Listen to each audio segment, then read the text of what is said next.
L'argent. L'argent est le maître du monde. Notre quotidien, nos projets, notre avenir dépendent de l'argent qui circule dans l'économie.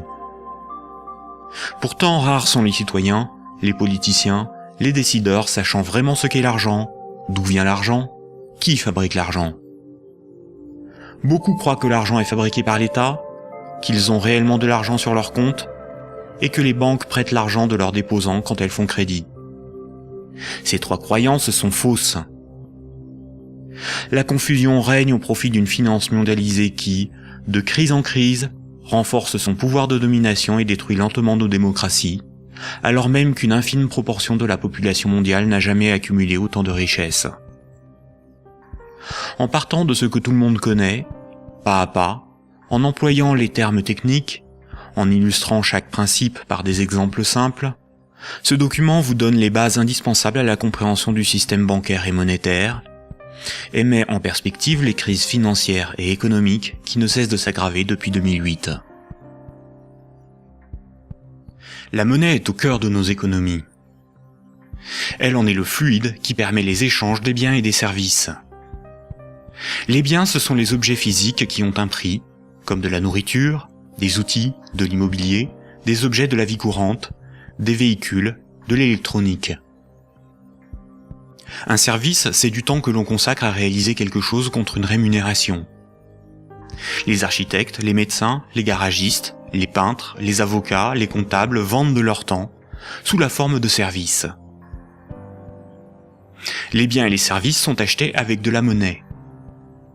Savoir qui crée la monnaie est donc indispensable pour comprendre comment le monde fonctionne. La monnaie prend plusieurs formes, qu'il faut bien distinguer. Sans la connaissance des diverses formes de monnaie et les mécanismes qu'elles impliquent, il est impossible de comprendre le système monétaire et bancaire, et plus globalement l'économie. Il y a la monnaie sous la forme de billets et de pièces de monnaie. On l'appelle la monnaie centrale corporelle. C'est celle que vous pouvez retirer au guichet ou au distributeur automatique de billets de votre banque.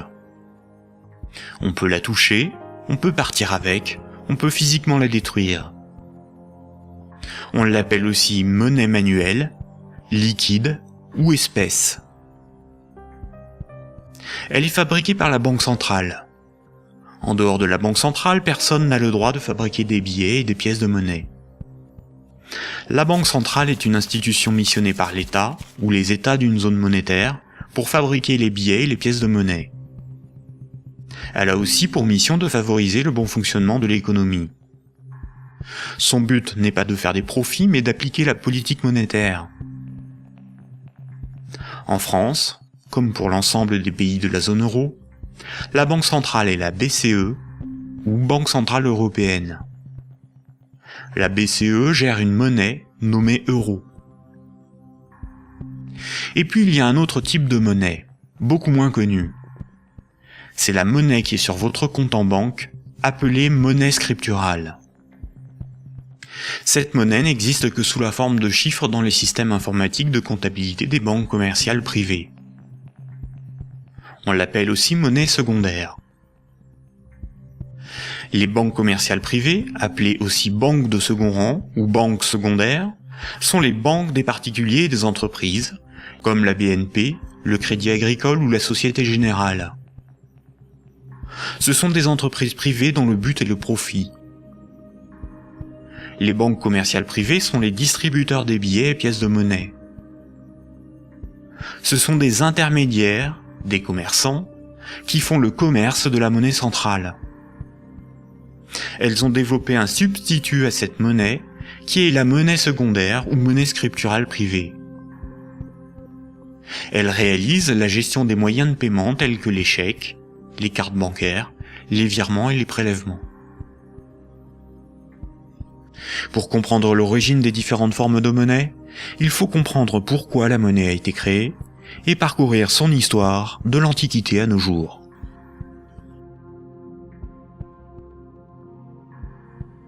L'histoire de la monnaie s'étale sur des milliers d'années. La plupart des gens pensent que la monnaie remplace le troc. Le troc est le fait d'échanger un bien contre un autre. Par exemple, lorsque Paul et Jacques se rencontrent, Paul voudrait échanger 5 salades contre 10 kilos de pommes de terre. Sauf que si Jacques n'accepte pas de salade en échange de ses pommes de terre, il accepterait quelque chose d'autre, une denrée dont tout le monde a besoin. La monnaie serait apparue spontanément par la sélection de marchandises parmi les plus pratiques et les plus recherchées pour ces échanges immédiats. Dans un premier temps, le riz, l'avoine ou les animaux auraient été utilisés comme monnaie jusqu'à l'apparition de monnaies métalliques, d'or ou d'argent, forme ultime de monnaie. Le crédit ne serait apparu que plus tard, quand de la monnaie fut accumulée pour être prêtée à ceux qui en avaient besoin. Malheureusement, cette hypothèse n'a strictement aucune réalité historique. Les historiens ne cessent de le répéter.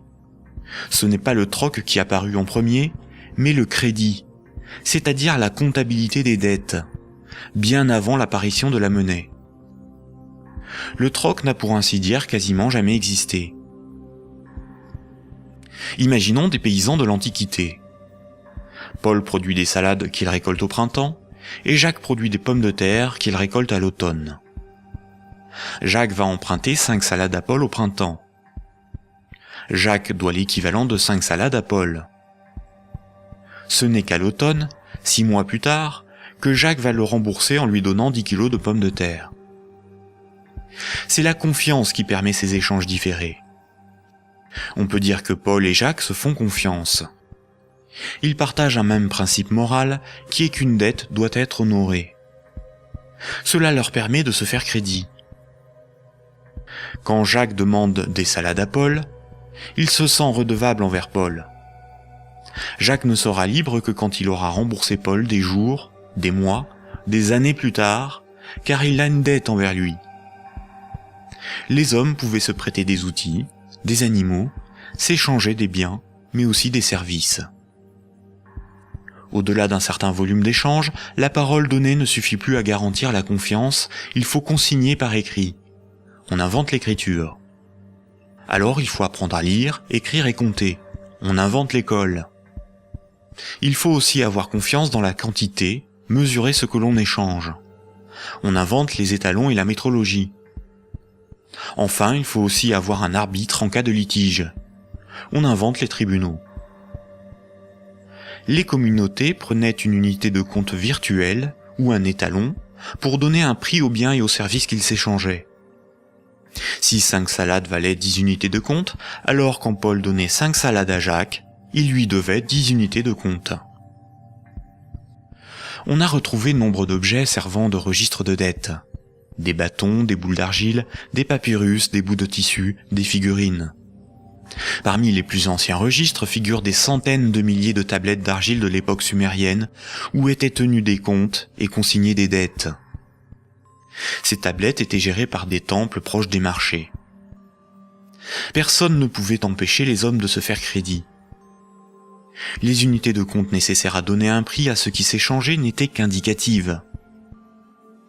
Il n'est pas nécessaire de se procurer ou d'acheter des centimètres à chaque fois que l'on mesure ce que l'on prête à autrui. Durant plusieurs milliers d'années, il n'y avait pas de monnaie, juste la comptabilité des dettes des uns et des autres, et des communautés entre elles. Ce n'est que beaucoup plus tard, environ 700 ans avant Jésus-Christ, que des souverains ou des castes régnantes ont imposé l'usage de monnaie comme moyen d'échange, sous la forme d'un objet dont ils s'attribuaient l'exclusivité de la production. Ils émettaient la monnaie, généralement des pièces d'or, d'argent ou de cuivre, payaient leurs soldats avec, et menaient des guerres pour conquérir de nouveaux territoires. Pour se procurer nourriture et équipement, les soldats imposaient par la force aux paysans et aux marchands cette monnaie comme paiement. Le pouvoir récupérait ensuite de cette monnaie lors de la perception des impôts. Comme tout le monde devait disposer de monnaie pour payer les impôts, elle devenait rapidement la monnaie officielle. Elle était acceptée comme paiement et elle se diffusait dans la communauté. Le pouvoir pouvait donc acheter nourriture, marchandises et richesses grâce à la monnaie qu'il produisait lui-même. Tant que l'on avait une dette, on n'était pas libre. On risquait de devenir l'esclave de son créancier ou d'être emprisonné si on ne s'acquittait pas de l'impôt. C'est la servitude pour dette. Et c'est pour ça qu'une monnaie employable pour payer une dette ou un impôt a un pouvoir libératoire. La monnaie a donc été créée par des castes régnantes, des souverains, pour extorquer une partie de la production des populations, vivre et s'enrichir sans travailler. C'est par ce principe que des empires se sont bâtis. Historiquement, le troc n'était pratiqué que durant les périodes de chaos et de conflits, lorsque la monnaie venait à manquer. Au Moyen Âge, avec le développement du commerce, les métaux précieux comme l'or ou l'argent étaient devenus une monnaie internationale. Il était risqué de posséder et transporter ces métaux précieux. On risquait de se les faire dérober. À partir du XVIIe siècle, les marchands de Londres et de Stockholm commencèrent à confier la garde de leurs métaux précieux aux orfèvres, les négociants en métaux précieux. En échange, les orfèvres leur donnaient un reçu, un certificat de dépôt nominatif qui permettait à son détenteur de récupérer à tout moment son métal précieux. Lors des retraits, les orfèvres demandaient une petite somme pour le service de stockage rendu. Les boutiques des orfèvres devinrent des coffres fort bien gardés. Puis ces certificats sont devenus non nominatifs. Il était simplement inscrit dessus le poids de métal précieux qu'ils représentaient.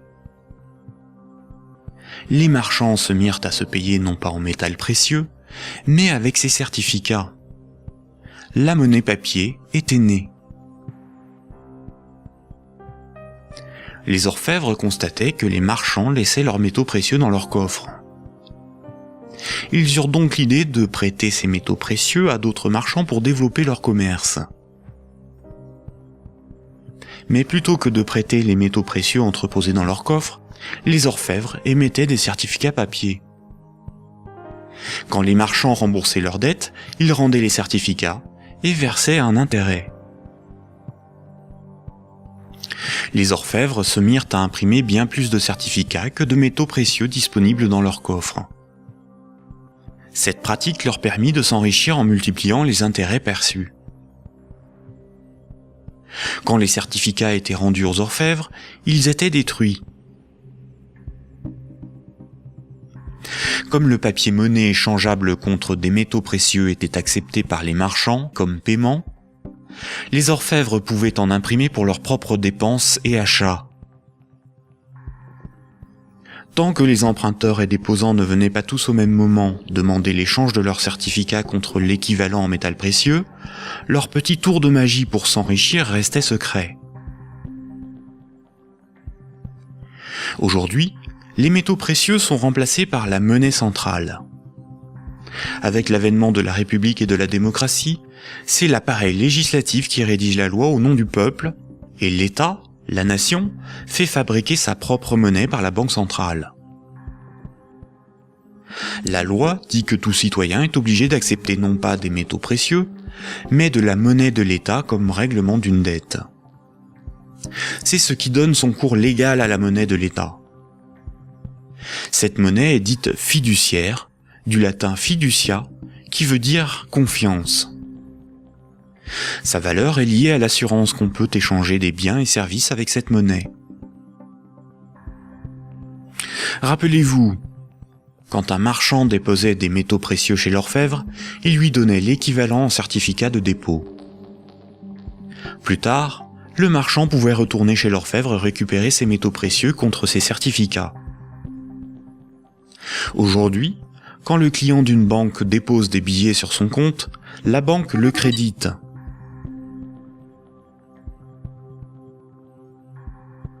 Il lui est possible de les retirer de son compte plus tard.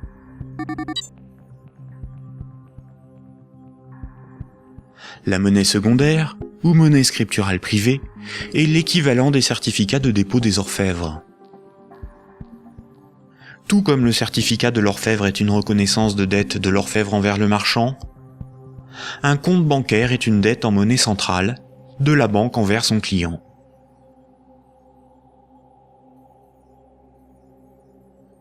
Du temps des orfèvres, quand les marchands se payaient en métaux précieux, c'est comme lorsqu'aujourd'hui, on paie les commerçants avec de la monnaie centrale, des billets de banque.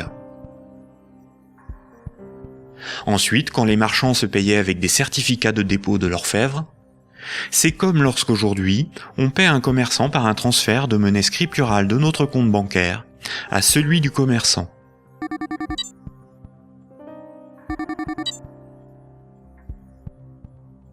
Rappelez-vous aussi que quand l'orfèvre faisait crédit, qu'il prêtait des métaux précieux, il émettait bien plus de certificats de dépôt que de métaux précieux disponibles dans ses coffres. Quand les marchands le remboursaient, il détruisait ces certificats. C'est la même chose aujourd'hui avec la monnaie scripturale privée. Quand une banque accorde un crédit, elle crée de la monnaie scripturale sur un compte à partir de rien. Et elle en crée bien plus qu'elle ne dispose de monnaie centrale dans ses coffres. Et quand son client rembourse son crédit, elle détruit la monnaie scripturale.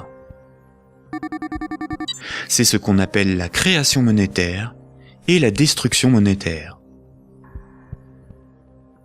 La monnaie scripturale étant acceptée comme paiement, les banques peuvent aussi créer de la monnaie à partir de rien pour couvrir leurs dépenses et leurs achats. Les banques ont la possibilité de se faire crédit à elles-mêmes. On dit que les banques monétisent leurs dépenses. La monnaie centrale donne l'illusion au peuple que c'est l'État qui émet la monnaie, alors qu'en réalité, ce sont les banques commerciales privées qui ont ce privilège. Sans création monétaire par le crédit par les banques commerciales, il n'y aurait quasiment pas de monnaie en circulation. Les banques et les États sont comme les deux faces d'une même pièce. En effet, il faut d'abord que de la monnaie ait été créée par le crédit bancaire pour que l'État puisse en prélever par les impôts et les taxes. Et les banques ont besoin des États pour établir une législation protégeant ce privilège et faire appliquer cette législation par la justice et les forces de l'ordre. Nous allons détailler maintenant ces mécanismes bancaires et leurs nombreuses conséquences. Tout le monde a un compte en banque. C'est plus sûr et c'est plus simple que d'avoir chez soi une caisse remplie de billets de banque. Beaucoup de gens s'imaginent qu'un compte en banque est une boîte dans laquelle sont rangés des billets de banque. En réalité, la banque a une réserve unique de billets de banque et les comptes en banque n'ont aucune réalité physique. Ce sont juste des chiffres dans la comptabilité de la banque commerciale, ce sont des unités de compte. Lorsque vous allez au distributeur de billets, votre banque prend dans son stock de billets le montant que vous voulez retirer sur votre compte et vous les donne. Elle retranche ce montant à votre compte.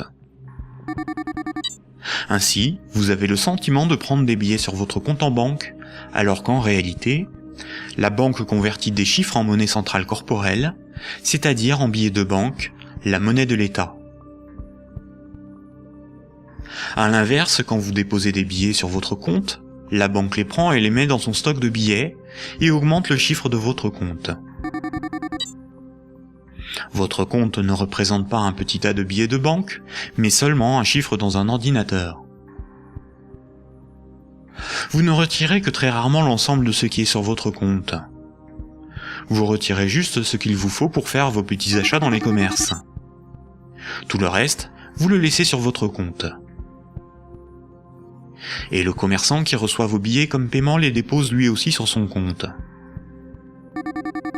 De ce fait, tout le monde a plus d'unités de compte sous la forme d'un chiffre dans la comptabilité d'une banque privée que de billets de banque dans ses poches ou chez lui.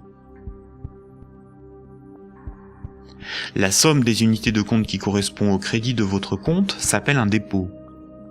Un compte en banque sur lequel il y a 1000 unités de compte, on appelle cela un dépôt de 1000 €. On a l'illusion qu'une banque a toujours dans son stock de billets de banque l'équivalent des dépôts qu'elle gère. En réalité, elle n'en a qu'une petite partie, et ceci lui est permis par le fait que ses clients ne viennent pas tous au même moment retirer en liquide ce qu'ils ont sur leur compte.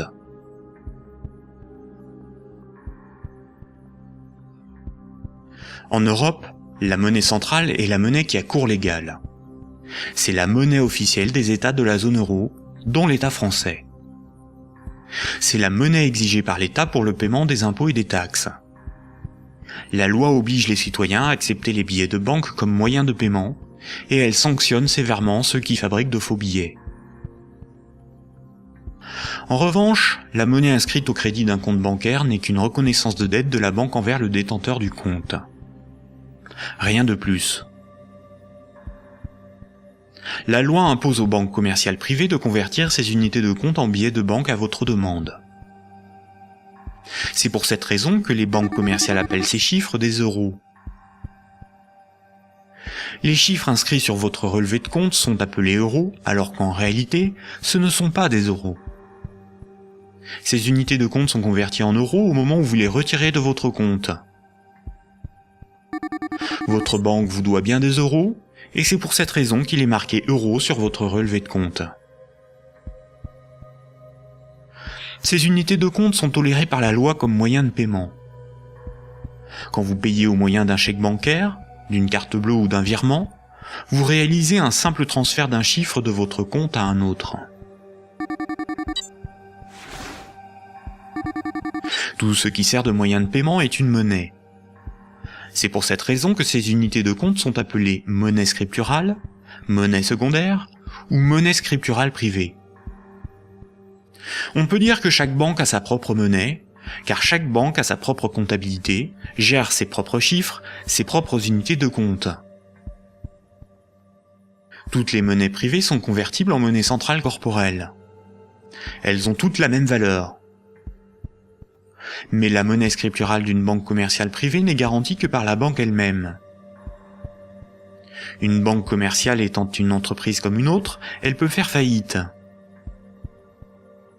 Si elle fait faillite, elle ne peut plus garantir sa monnaie privée, et par conséquent les montants des comptes bancaires de ses clients.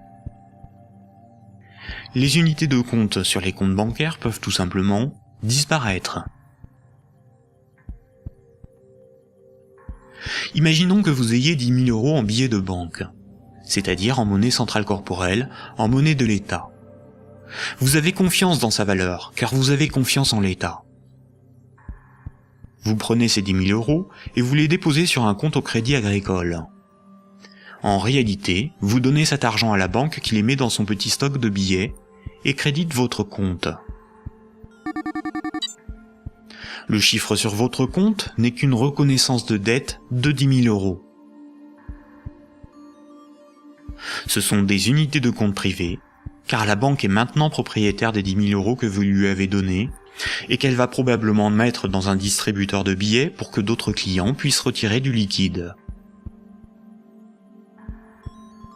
La loi dit simplement qu'à votre demande, à tout moment, la banque est tenue de convertir les 10 000 unités de compte en billets de banque. Et ce que vous ne savez pas, c'est que la banque n'a qu'une petite partie des montants des comptes de ses clients sous la forme de billets de banque. Gardez à l'esprit que moins de 7% de la totalité de la monnaie en circulation est sous la forme de billets et de pièces de monnaie qui ont cours légal. Ce que vous avez sur votre compte, ce n'est qu'une promesse de remboursement en euros, et non de véritables euros.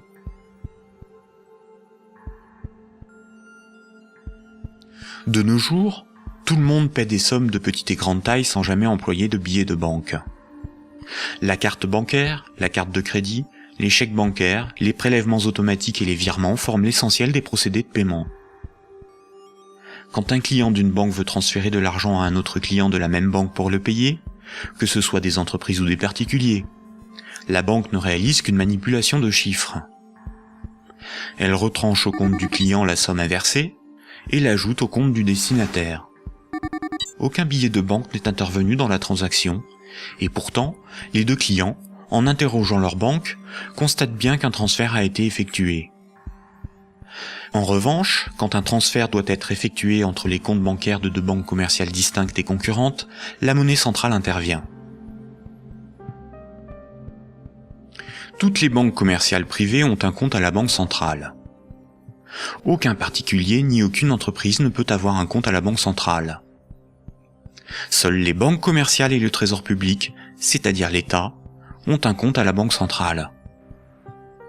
La banque centrale réalise la comptabilité là aussi avec des chiffres dans des ordinateurs, et non pas des tas de billets de banque. Et cela pour des raisons purement pratiques. On appelle cette monnaie la monnaie centrale scripturale. Ces comptes sont en monnaie banque centrale ou monnaie centrale. Quand une banque commerciale a trop de billets, elle peut les déposer sur son compte à la banque centrale.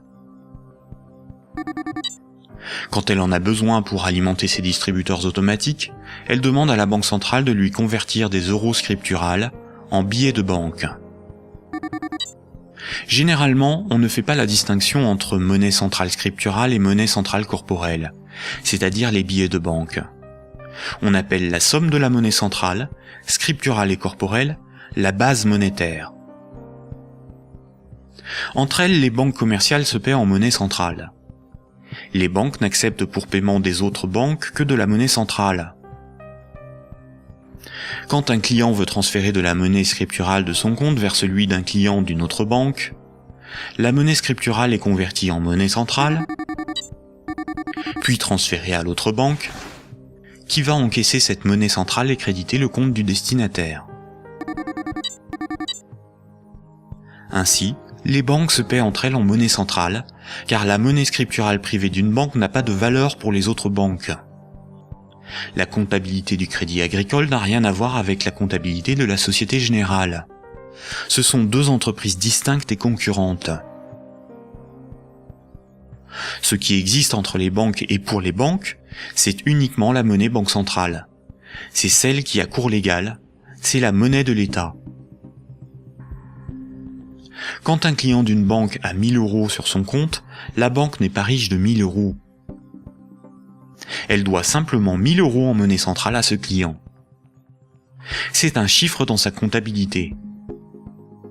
Ce qui fait la richesse de la banque, c'est ce qu'elle possède, comme des immeubles, des bureaux, des actions, des titres financiers, et la monnaie centrale qu'elle a sous la forme de billets de banque ou de monnaie centrale sur son compte à la banque centrale. En revanche, à tout moment, la banque peut devoir s'appauvrir de 1000 € si ce client les transfère sur un compte d'une autre banque, car cette autre banque veut être payée en monnaie centrale.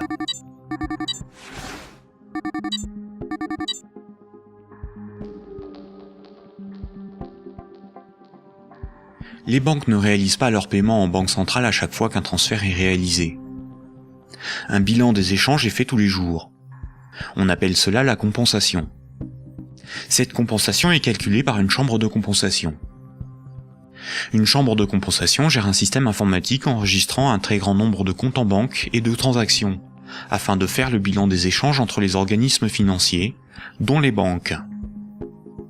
La chambre de compensation la plus connue est Clearstream, à cause de l'affaire politico-financière qui porte son nom. Imaginons deux banques. Un client de la première banque paie 10 € à un client de la seconde. Un client de la seconde paie 15 € à un client de la première. À la fin de la journée, la compensation calcule un différentiel de 5 € au profit de la première banque. Le paiement peut se faire directement par virement entre leurs comptes à la banque centrale. Quand une banque voit son compte débité à cause d'une compensation ou par un retrait au guichet par un client, on appelle cela une fuite. Elle s'appauvrit, car sa monnaie centrale fait partie de ses richesses. Imaginons une banque qui a 4 déposants qui ont chacun 25 000 unités de compte. On peut dire que la banque doit 100 000 € à ses clients. Imaginons que cette banque a 10 000 € sur son compte à la banque centrale. La banque est incapable de couvrir la fuite du montant total des comptes de ses clients. Elle est potentiellement en faillite, car 90 000 unités de compte de ses clients ne sont pas couverts par de la monnaie centrale. Seuls 10 000 € en billets peuvent être versés à l'ensemble de ses clients. C'est le principe de la couverture partielle des dépôts, appelé système à réserve fractionnaire. Si la totalité de ses clients viennent tous au même moment pour retirer leur argent, la banque fait immédiatement faillite. Quand tous les clients d'une banque viennent retirer tout leur argent, c'est ce que l'on appelle un bank run. Face à cette situation, les autorités ont mis en place un fonds en monnaie centrale en cas de faillite bancaire, le fonds de garantie des dépôts bancaires. En France, ce fonds se porte officiellement garant de 100 000 € maximum par compte bancaire. Malheureusement, La plupart des grandes banques gèrent des dépôts bien supérieurs à ce qu'il y a dans ce fonds. Le fonds est d'environ 2 milliards d'euros, alors que les banques françaises gèrent près de 1000 fois plus de dépôts en monnaie scripturale. Par conséquent, la faillite de quelques grandes banques du monde provoquerait la disparition d'une partie des dépôts bancaires de leurs clients. Le Trésor public, c'est la caisse de l'État. Le Trésor public a un compte à la Banque centrale. Le Trésor public encaisse toutes les taxes et impôts qui forment les recettes de l'État. Le Trésor public paie toutes les dépenses de l'État. Il paie les fonctionnaires, les investissements de l'État, ses infrastructures, ses frais de fonctionnement, ses fournisseurs. Quand vous payez vos impôts ou des taxes, vous les payez directement au Trésor public. Si un client d'une banque veut payer 1000 € au Trésor public, la banque convertit la monnaie scripturale privée en monnaie banque centrale et transfère cette monnaie centrale sur le compte du Trésor public. Le Trésor public n'accepte pour paiement que la monnaie centrale. Quand le Trésor public paie un de ses fournisseurs, il verse de la monnaie centrale à la banque commerciale privée qui en détient le compte, et celle-ci crédite le compte de l'entreprise bénéficiaire.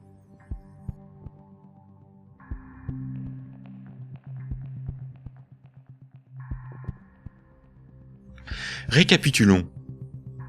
Le système monétaire est basé sur 2 espaces monétaires distincts et isolés.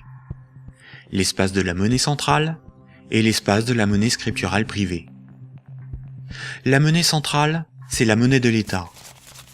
La monnaie centrale sert aux banques et au Trésor public pour se payer. La monnaie scripturale privée, ou monnaie secondaire, c'est la monnaie gérée par les banques commerciales privées. Les particuliers et les entreprises utilisent principalement cette monnaie. Quand un citoyen reçoit son salaire, c'est par transfert de monnaie scripturale privée. Sur son relevé de compte, il voit marqué euros, alors que ces euros n'existent pas. Le chiffre au crédit de son compte est une promesse de remboursement en euros. Or, si une banque fait faillite, elle ne peut plus honorer sa promesse vis-à-vis de ses clients. En France, les 2 premières banques gèrent plus de la moitié des dépôts bancaires. Aucun gouvernement ne permettra à une grande banque de faire faillite, car des millions de citoyens et d'entreprises perdraient une partie de leur argent. Ce serait une catastrophe sociale que l'ensemble de la société devrait compenser par l'appauvrissement général de la population. Toute entreprise peut faire faillite si elle est mal gérée, même les plus importantes. Mais cette règle ne s'applique pas aux grandes banques. Les gouvernements les sauvent en taxant l'ensemble des citoyens si nécessaire. Voici ce qu'en pense Frédéric Lordon, économiste, directeur de recherche au CNRS et chercheur au Centre de sociologie européenne. Frédéric Lordon, vous êtes plus radical ? J'en ai peur. C'est-à-dire, il me semble que derrière toutes les argumentations techniques du monde, il y a une question préjudicielle qui est une question de principe. Alors je voudrais repartir des sauvetages de 2008-2009, parce qu'il me semble que celui qui se profile va avoir à peu près les mêmes propriétés. À propos de ces sauvetages bancaires, on peut dire non contradictoirement 2 choses. La première, c'est qu'ils étaient une nécessité impérieuse, et je dirais même vitale. Et la deuxième, c'est que cependant, ils ont été des scandales sans nom. Des scandales sans nom. Alors pourquoi ça a été un scandale? Les gens le savent, alors ils sont un peu plus qu'échauffés, hein, je vous assure. On a sauvé les banques, on a sauvé la finance sans la moindre contrepartie, pas le plus petit commencement de réglementation de l'activité financière ou de transformation des structures bancaires. Donc, si vous me passez l'expression, le corps social en a gros. Mais pour autant, il était une nécessité impérieuse de les sauver, pour une raison extrêmement simple, c'est que il faut que les gens essayent de se figurer l'ampleur des dévastations économiques et sociales qui suivent de la matérialisation d'un risque systémique. C'est dans le cadre de cette hypothèse que je me situe. On pourra peut-être y revenir tout à l'heure. C'est-à-dire l'effondrement total de toutes les banques. Les transactions les plus élémentaires deviennent impossibles. Je veux dire, aller acheter son pain à la boulangerie, ça marche plus. Tout simplement parce que retirer de l'argent au distributeur à billets, ça marche pas. Faire un chèque, ça marche pas. Une carte bleue, ça marche pas. Vous avez les piécettes dans la poche, ça vous mène pas loin. Vous tenez 4-5 jours en forçant plutôt sur les patates. Et après, c'est retour au jardin potager pour ceux qui en ont un, et pour les autres, c'est retour vers l'état de nature économique. Ce que vous décrivez là, ça semble une catastrophe. Oui, c'est la catastrophe ultime si les banques ne sont pas sauvées et qu'elles tombent toutes ensemble. Ça pourrait se produire d'après vous, ça? Alors pour moi, La Grèce, oui. si vous voulez, c'est un événement qui est de l'ordre de l'impensable. C'est-à-dire, c'est un chaos social d'une telle ampleur qu'il me semble inconcevable que les États se désintéressent de la chose. Par conséquent, ils sont forcés de venir au secours de la finance, qu'ils le veuillent ou non. Et c'est exactement là que se noue le drame, si vous voulez. C'est dans cette articulation entre la nécessité impérieuse d'une part et le scandale de l'autre. Le corps social est forcé, par pouvoir public interposé, de venir au secours des banques, car si les banques calanchent, c'est le corps social qui calanche dans la semaine qui suit. Et forcément, les intérêts matériels de la population sont si intimement liés à la structure bancaire qu'il est impossible de la laisser crever. Et vous voyez donc là où est le problème, c'est que de par leur position très particulière dans la structure sociale du capitalisme, les banques sont les dépositaires de fait de deux biens publics vitaux pour une société marchande.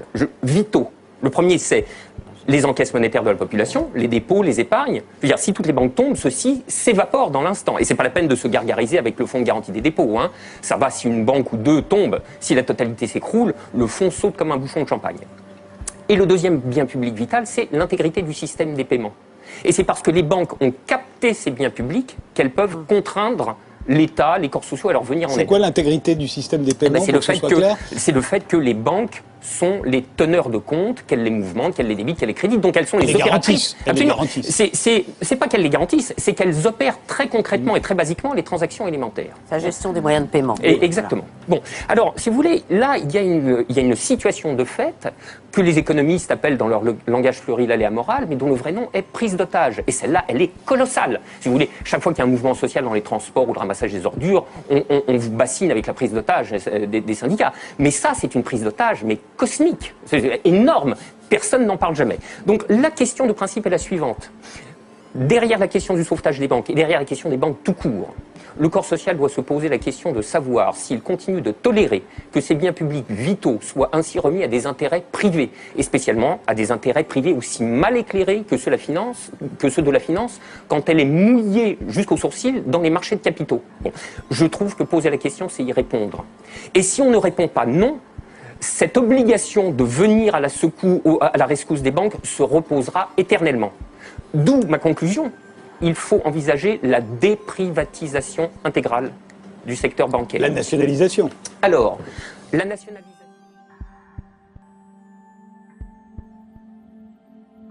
On constate que quand les dirigeants et actionnaires des grandes banques touchent des bénéfices, ceux-ci s'enrichissent. Mais quand les grandes banques sont en difficulté, ce sont les États, c'est-à-dire l'ensemble des citoyens, qui les sauvent. Cela résume l'adage désormais bien connu: les banques privatisent leurs gains et socialisent leurs pertes.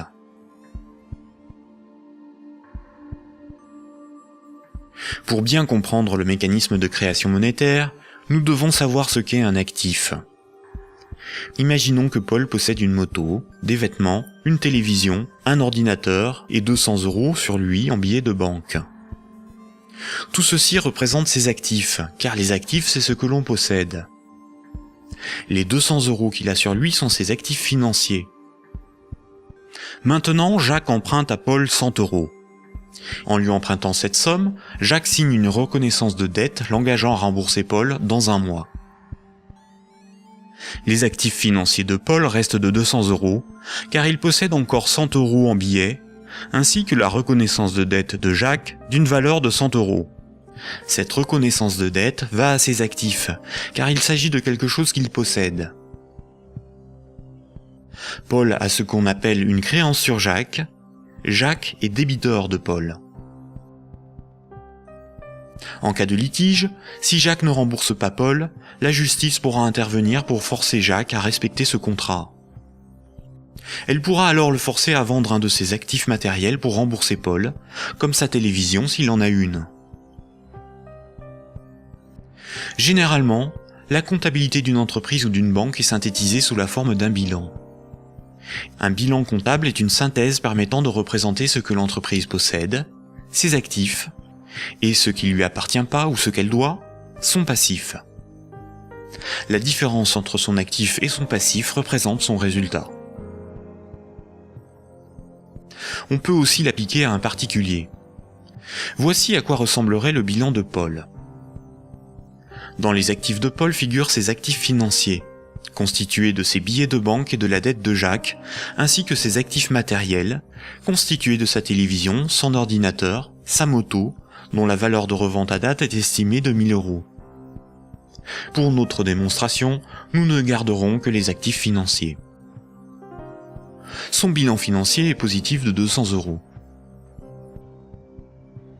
Le bilan de Jacques, qui n'avait aucun actif, est celui-ci. Jacques possède 100 € en billets, mais doit aussi 100 € à Paul. Le passif, c'est ce qu'on doit. Son bilan est donc nul, car son passif annule son actif. Donc un actif est quelque chose qui a une valeur financière que l'on peut inscrire dans un bilan. S'il est à l'actif du bilan, c'est quelque chose que l'on possède. S'il est au passif du bilan, c'est quelque chose qui ne nous appartient pas et que l'on doit à quelqu'un d'autre. Imaginons maintenant que Nicolas, qui a 300 € en billets de banque, propose à Paul de lui racheter sa créance sur Jacques. Il va donc pour cela lui donner 100 € et modifier le bénéficiaire du contrat de sorte que Jacques doive maintenant la somme non plus à Paul, mais à Nicolas. Voici à quoi ressemblerait le bilan de Paul. On constate que Paul a retrouvé ses 200 € en billets de banque. Son bilan financier est positif de 200 €. Le bilan de Jacques, qui n'avait aucun actif, n'a pas changé. Son bilan est toujours nul. Le bilan de Nicolas, qui avait 300 € d'actifs, est maintenant celui-ci. Il reste à Nicolas 200 € en billets de banque et la reconnaissance de dette de Jacques, qui a une valeur, à terme, de 100 €. Le bilan de Nicolas est positif de 300 €. Lorsque Jacques devait 100 € à Paul, Paul prenait le risque que Jacques ne le rembourse pas. Quand Paul a vendu la reconnaissance de dette à Nicolas, c'est Nicolas qui prend le risque de n'être pas remboursé par Jacques. C'est un transfert de risque sur une créance. Si Jacques ne rembourse pas sa dette, le bilan de Nicolas peut perdre jusqu'à 100 €. On dit alors que Jacques fait défaut sur tout ou partie de sa dette. Nicolas perdrait 100 € sur son bilan, correspondant à la créance que Jacques n'a pas honorée. Nous voyons donc qu'une créance peut être un actif et peut être revendue au même titre qu'une moto ou des vêtements. Les actifs matériels ont une valeur estimative. Certains actifs matériels perdent de leur valeur avec le temps. C'est le cas d'un ordinateur ou d'une moto. Ils ne peuvent pas facilement être employés pour régler des dettes. En revanche, les actifs financiers ont une valeur connue. La créance sur Jacques ou les billets de banque ont des valeurs fixes. Le bilan d'une banque se présente comme le bilan de n'importe quelle entreprise. La banque a des actifs qui sont ses richesses, ce qu'elle possède, et un passif qui représente ce qui ne lui appartient pas, ses dettes.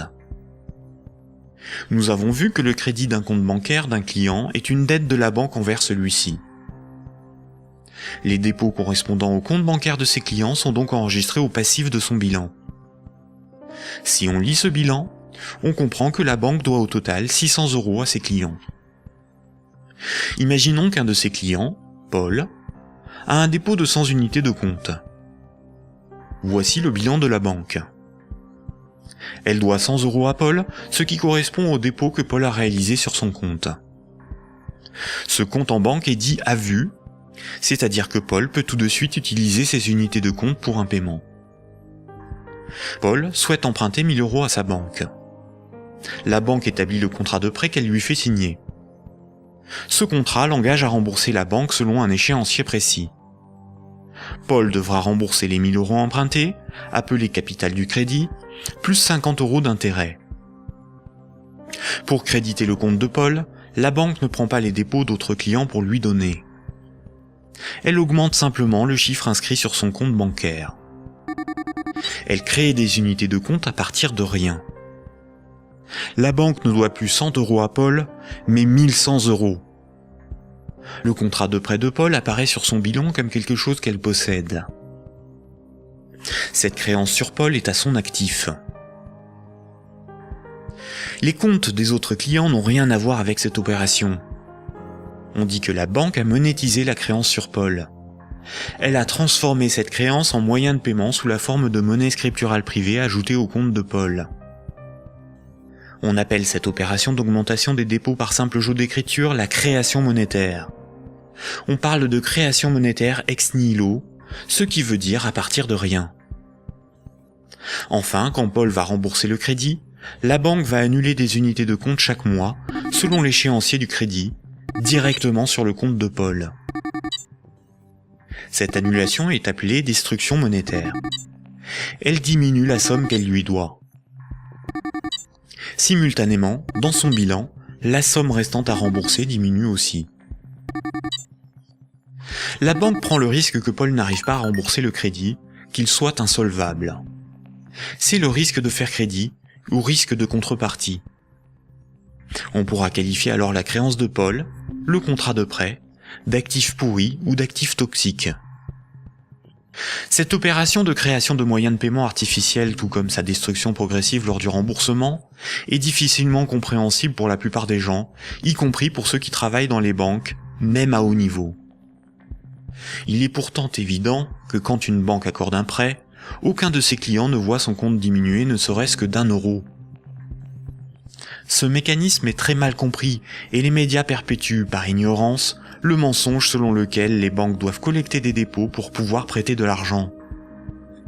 Pourtant, ce mécanisme est parfaitement décrit dans les manuels d'économie. Vous pouvez par exemple télécharger un petit fascicule intitulé « La monnaie et nous », édité par la Banque de France en 2009, expliquant la création monétaire par les banques commerciales privées.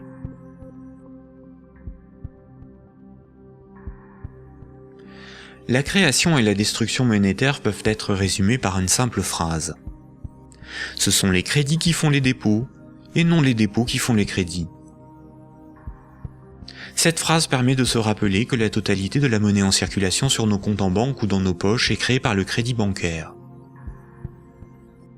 Quand une banque accorde un crédit à un de ses clients, elle crée de la monnaie scripturale privée en augmentant le solde du compte de celui-ci. Elle ne crée pas des euros, mais des unités de compte convertibles en euros. Plus il y a de crédits accordés par les banques, plus il y a de dépôts, de billets et de pièces de monnaie.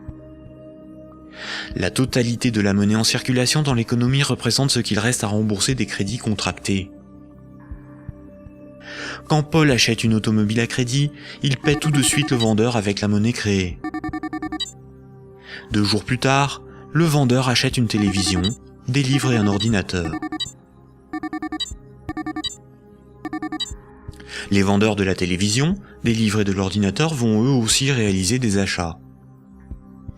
Paul n'a pas commencé à rembourser son crédit que la monnaie circule déjà dans l'économie. Le nombre de fois dans une année qu'une unité de compte va servir de paiement est appelé vitesse de circulation de la monnaie ou vélocité de la monnaie. 100 unités de compte échangées 10 fois pour des paiements représentent 1000 € de paiement. L'argent qui circule de compte en compte est donc en réalité une dette qui circule. Les billets et pièces de monnaie en circulation sont une conversion de monnaie scripturale privée créée lors des crédits. Chaque unité de monnaie scripturale sur nos comptes bancaires et chaque billet ou pièce de monnaie dans nos poches a été créé lorsqu'un particulier, une entreprise ou un État a emprunté de l'argent à une banque. Une banque peut aussi créer des unités de compte pour ses propres dépenses. Pour cela, une banque ouvre un compte pour chacun de ses salariés ou fournisseurs. Ensuite, elle crée des unités de compte à partir de rien sur ses comptes. C'est comme cela que les banques assument leurs charges ou réalisent des investissements. On dit que la banque monétise ses frais de fonctionnement ou ses achats. Quand elle paie un employé ou un fournisseur par création monétaire, la banque ne fait rien de plus que de se créer une nouvelle dette envers celui-ci. À l'inverse, quand une banque prélève une somme sur votre compte en banque, elle n'opère aucun transfert. Quand elle prélève des frais bancaires ou simplement les mensualités de remboursement d'un crédit bancaire, elle détruit de la monnaie. Ainsi, votre banque vous doit moins d'argent.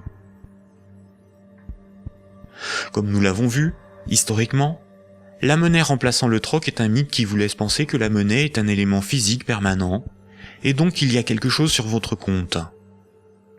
Ceci vous semble d'autant plus vrai que vous pouvez retirer des billets de banque de votre compte. Les médias vous font croire qu'une banque doit amasser de la monnaie avant de pouvoir en prêter.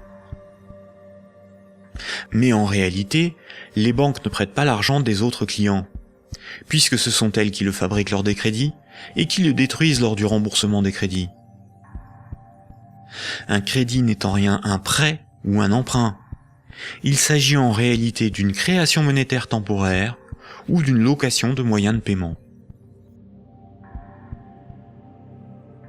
Récapitulons. La monnaie scripturale privée est créée par les crédits, à partir de rien. Cette monnaie est détruite lors du remboursement des crédits. Ceci sous-entend une création-destruction simultanée et concurrente qui détermine une masse de monnaie scripturale privée en circulation, que l'on appelle masse monétaire. C'est similaire à la population d'un pays qui varie en fonction des décès et des naissances.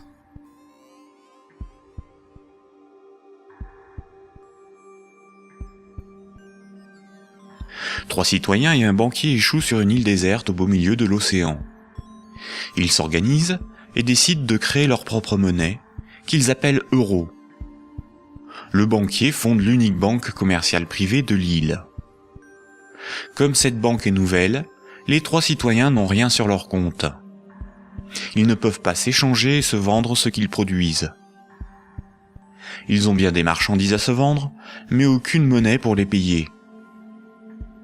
Pour disposer de moyens de paiement, chaque citoyen va faire un crédit de 10 €, remboursable en 11 mois.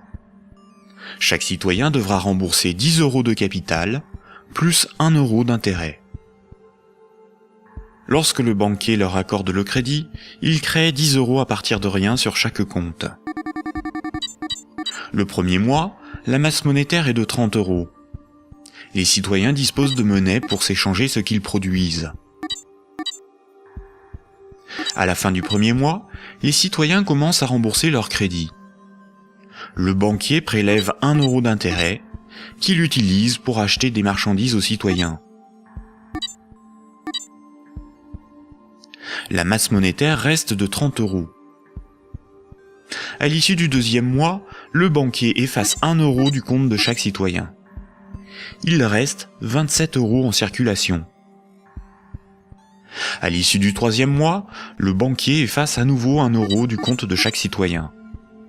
Il reste 24 € en circulation. De mois en mois, la situation devient un peu plus compliquée, car la masse monétaire ne cesse de baisser. Les citoyens se retrouvent en concurrence pour capter l'argent. À l'issue du 11e mois, après une farouche concurrence entre les trois citoyens pour capter la monnaie restante, leurs comptes sont vides, car tout le monde a remboursé exactement ce qu'il avait emprunté à la banque. Plus rien ne peut être ni acheté ni vendu. C'est la crise économique. Le banquier réunit les citoyens et leur dit : « Pour résoudre cette situation, c'est très simple. Vous n'avez qu'à m'emprunter à nouveau de l'argent. » Les citoyens acceptent. Ils font tous à nouveau un crédit de 10 €. À la fin du premier mois, le banquier prélève 1 € d'intérêt, qu'il garde pour lui car il a tout ce qu'il lui faut. Au fil des mois, le banquier supprime les euros correspondant au remboursement des crédits.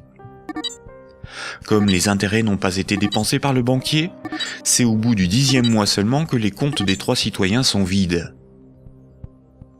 Il n'y a plus de monnaie en circulation, et pourtant il manque 3 € pour rembourser la totalité de leur crédit. Le banquier réunit les citoyens et leur dit : « Il y a une manière très simple de repousser le moment où vous serez à zéro sur vos comptes. Vous n'avez qu'à m'emprunter régulièrement de l'argent, bien avant que la masse monétaire ne baisse trop et que l'économie ne s'arrête. Et pour compenser les intérêts que je ne dépense pas, il vous suffit de m'emprunter à chaque fois quelques euros de plus. » Les citoyens acceptent. Désormais, ils sont en permanence endettés, sinon la monnaie disparaît et l'économie s'arrête. Ils appellent cela la croissance. Mais comme ils sont endettés, ils se mettent à produire toujours plus pour rembourser le banquier, bien au-delà de leurs besoins réels. Ils ne produisent pas pour avoir de quoi se vêtir, se nourrir ou se loger. Ils produisent pour avoir l'argent nécessaire pour rembourser leur crédit. L'argent est devenu le moteur de leur vie, et non ce dont ils ont besoin pour vivre. Ce système permet au banquier de ne rien produire. Il passe son temps à gérer ses comptes, à créer de la monnaie puis à la détruire.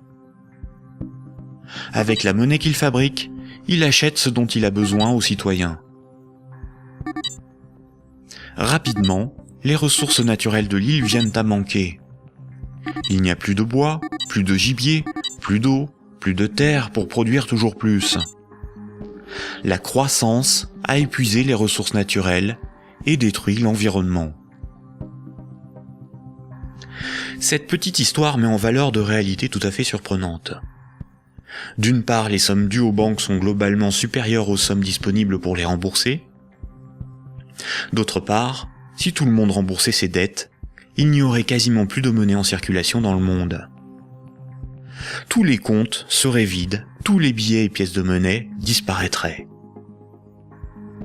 Le système monétaire fonctionne comme un système pyramidal. Pour payer les crédits en cours de remboursement, il faut que de nouveaux crédits soient accordés. Sinon, la monnaie se raréfie et certains emprunteurs sont dans l'incapacité de rembourser leurs crédits.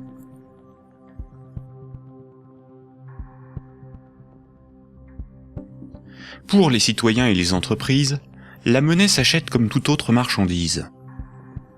Les banques louent la monnaie qu'elles fabriquent, et le prix de cette location est de la monnaie supplémentaire qu'elles sont les seules à fabriquer.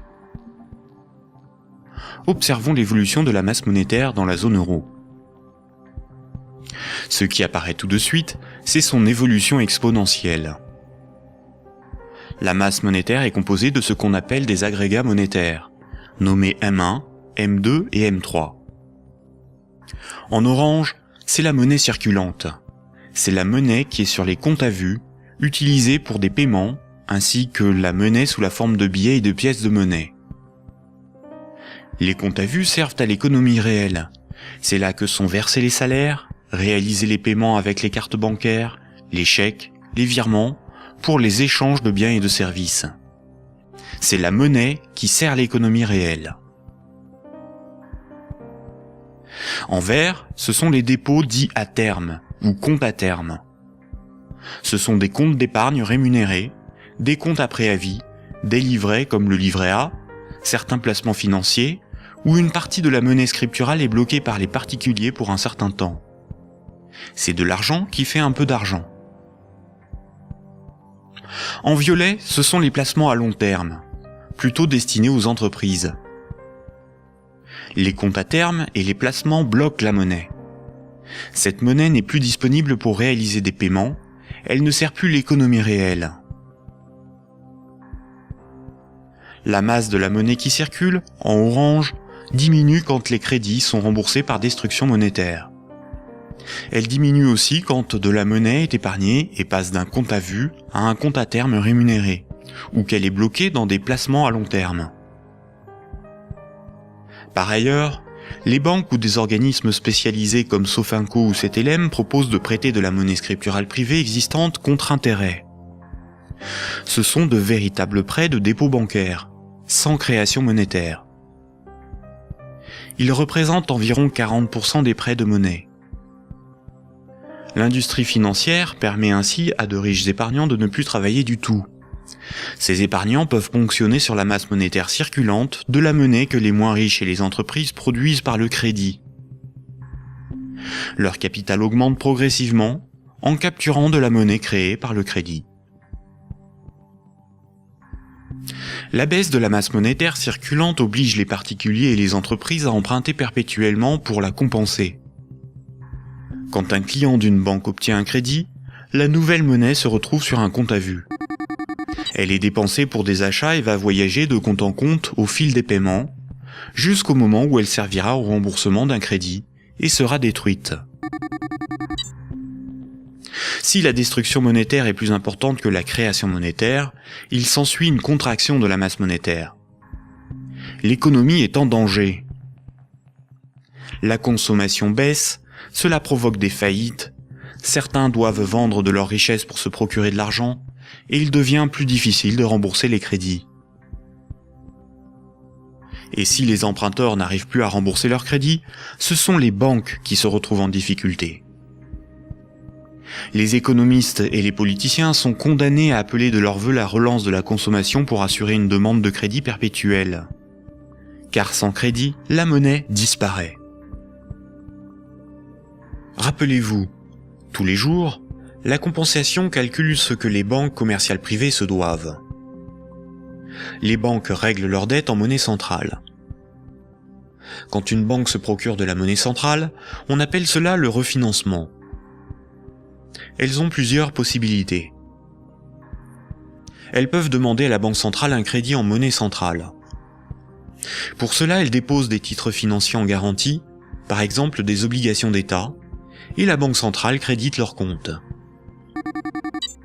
C'est à ce moment-là que la monnaie centrale est créée. Le taux d'intérêt qu'applique la banque centrale lors de ces crédits est appelé taux directeur.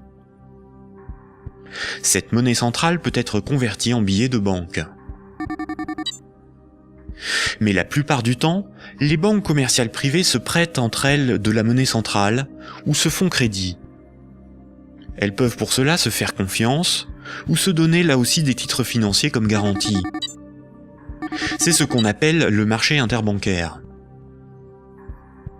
Comme toutes les banques se font crédit, se prêtent de la monnaie centrale ou des titres financiers, cela fait qu'elles sont toutes liées les unes aux autres. Si une grande banque fait faillite et qu'elle ne rembourse pas ce qu'elle avait emprunté aux autres banques, ce sont toutes les autres banques qui font faillite par effet domino. En 2008, les dérives du système financier ont provoqué une crise de liquidité dans le système bancaire. La crise de liquidité fait que les banques n'arrivent plus à régler leurs dettes, à se procurer de la monnaie centrale ou à se faire crédit. Les banques ont alors cessé d'accorder des crédits. L'évolution normale de la masse monétaire aurait dû être celle-ci.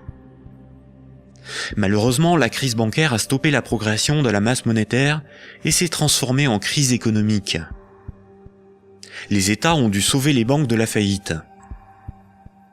Mais le véritable coût de la crise financière est l'explosion de la dette des États pour éviter une aggravation de la crise, des milliers de faillites d'entreprises, des millions de nouveaux chômeurs.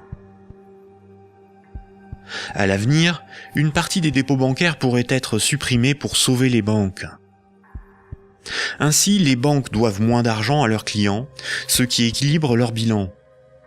C'est ce qui s'est passé à Chypre en 2013.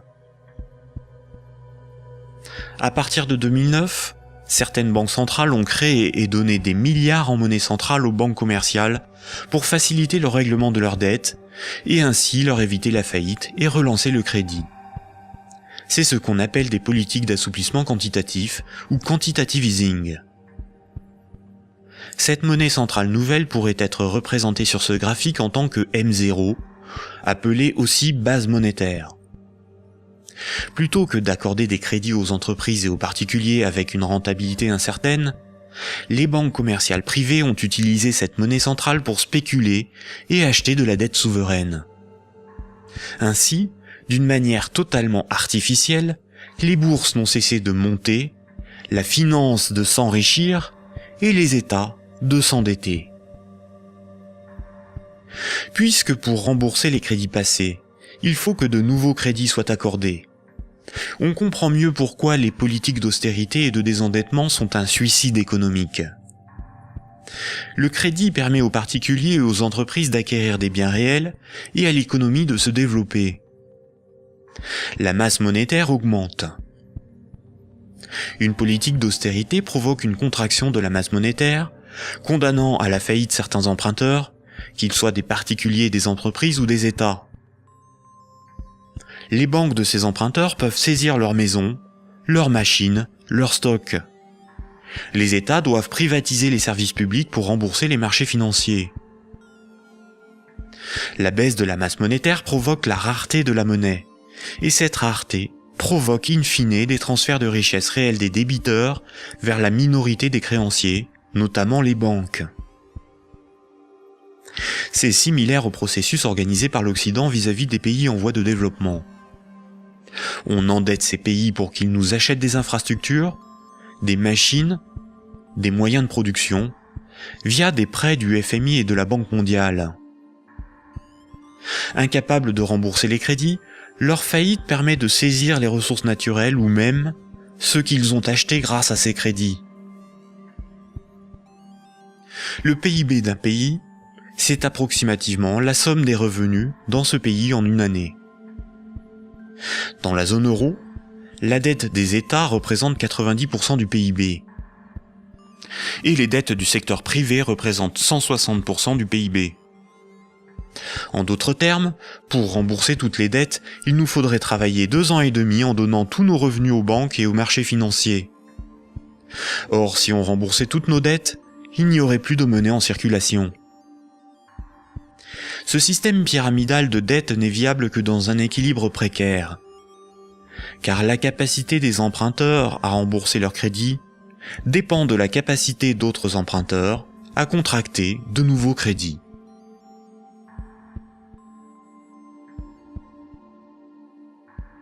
La fructification du capital, ou ce qu'on appelle l'usure, est le fait de toucher des intérêts sur de l'argent que l'on a et que l'on prête. Imaginons un pays où 10 citoyens ont tous 10 euros. Si l'un d'eux prête ces 10 euros avec 10% d'intérêt, il va lui être remboursé 11 euros. S'il le fait 10 fois, les autres citoyens de ce pays auront perdu chacun 1 euro. S'il le fait 90 fois, il possédera les 9/10 des richesses du pays, sans avoir travaillé. C'est son capital qui travaille, pas lui. C'est déjà une situation moralement difficile à justifier. Si l'usure permet aux riches de concentrer de la monnaie, les banques ont le privilège de la création de cette monnaie. Quand une banque veut acheter un immeuble, elle crée la monnaie nécessaire à l'acheter. Pour pouvoir créer de la monnaie, une banque doit simplement veiller à ce que ses actifs, ce qu'elle possède, lui permettent de payer les autres banques. Si les banques peuvent créer de la monnaie à partir de rien pour leurs achats, les entreprises, les particuliers et les États doivent d'abord en épargner, ou bien demander à une banque de lui en louer par un crédit. Voici ce que Maurice Allais, prix Nobel d'économie en 1988, disait de la création monétaire ex nihilo. Dans son essence, la création de monnaie ex nihilo actuelle par le système bancaire est identique, je n'hésite pas à le dire pour bien faire comprendre ce qui est réellement en cause, à la création de monnaie par les faux monnayeurs, si justement condamnée par la loi. Concrètement, elle aboutit au même résultat. La différence est que ceux qui en profitent sont différents et autorisés à le faire. Les banques sont des entreprises à but lucratif. Elles ont des actionnaires, leur but est l'enrichissement. Par le privilège de la création monétaire, la spéculation et l'usure organisée à l'échelle industrielle, on constate une gigantesque concentration des richesses dans les mains d'un tout petit nombre de personnes. Quand on parle de richesse, il ne faut pas penser à de l'argent, mais à de l'immobilier, des infrastructures, des propriétés, des entreprises, bref, ce qui a réellement de la valeur. Des chercheurs suisses ont extrait d'une base de données de l'OCDE un groupe de 147 entreprises financières qui ont le contrôle des 20 000 plus grandes entreprises du monde. Et un plus petit groupe forme le noyau dur de ces maîtres du monde. Sans surprise, les banques, et plus globalement le monde de la haute finance, notamment anglo-saxonne, contrôlent directement ou indirectement la plupart des grandes entreprises du monde. 1% de la population possède 46% du patrimoine mondial. Ce mouvement de concentration des richesses s'est accentué dans les années 70. Le néolibéralisme consacre la loi du marché comme dogme économique. Il prône la libre circulation des capitaux, des marchandises et des personnes à l'échelle mondiale, et une concurrence libre et non faussée. L'efficience des marchés serait l'avenir de l'homme. Dans cette perspective, les États sont des obstacles à la dérégulation financière. Avant les années 70, l'État français pouvait se financer à taux fixe et avantageux par un dispositif appelé le circuit du trésor. La Banque centrale pouvait faire des avances significatives à l'État. À partir des années 70, ce dispositif a été démantelé. Les États ont été obligés de se financer sur les marchés financiers, avec un taux variable en fonction de l'offre et de la demande. Par ailleurs, l'industrie financière organise la fuite des bénéfices et fortunes dans les paradis fiscaux. Pour le seul État français, le manque à gagner sur les recettes fiscales est estimé entre 50 et 80 milliards d'euros chaque année, soit plus que les recettes de l'impôt sur le revenu. En d'autres termes, l'État est contraint d'emprunter aux marchés financiers, c'est-à-dire aux banques et aux clients des banques, ce qu'elle ne leur prend pas sous la forme d'impôts et de taxes, et de leur payer pour cela un intérêt supplémentaire. Sans les intérêts imposés par les marchés financiers, l'État français n'aurait pas dû payer plus de 1500 milliards d'euros d'intérêts en 30 ans. La totalité de l'impôt sur le revenu est consacrée au seul remboursement des intérêts de la dette. Si les financiers prêtent aux États, c'est parce que les États ont le droit de lever autant d'impôts que nécessaire pour les rembourser, et d'utiliser la justice et les forces de l'ordre pour faire payer les contribuables. La création monétaire est aussi appelée planche à billets, même quand il s'agit de monnaie scripturale privée créée par le crédit. C'est un terme péjoratif faisant référence à l'impression de billets de banque par l'État. Ce terme est parfois employé par certains économistes de manière démagogique, pour induire en erreur quant aux responsabilités de la création monétaire et de l'inflation.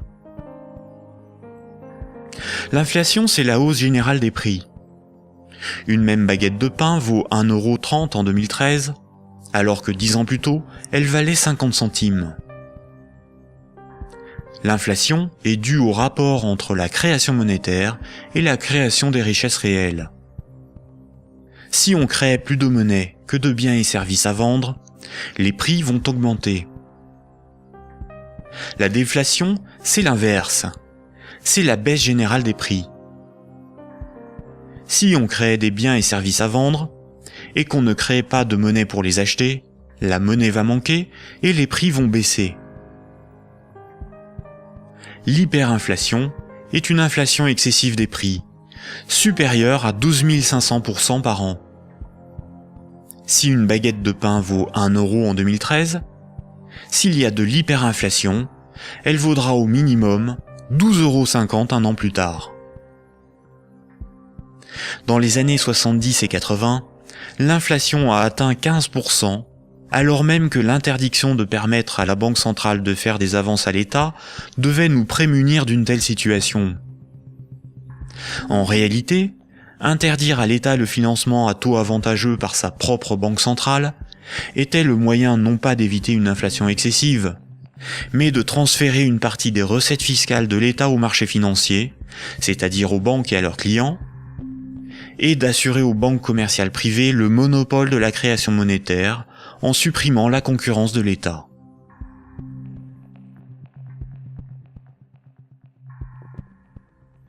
Voici ce qu'on pouvait lire en 1924, avant la Grande Dépression de 1929, dans le magazine de l'Association des banquiers des États-Unis.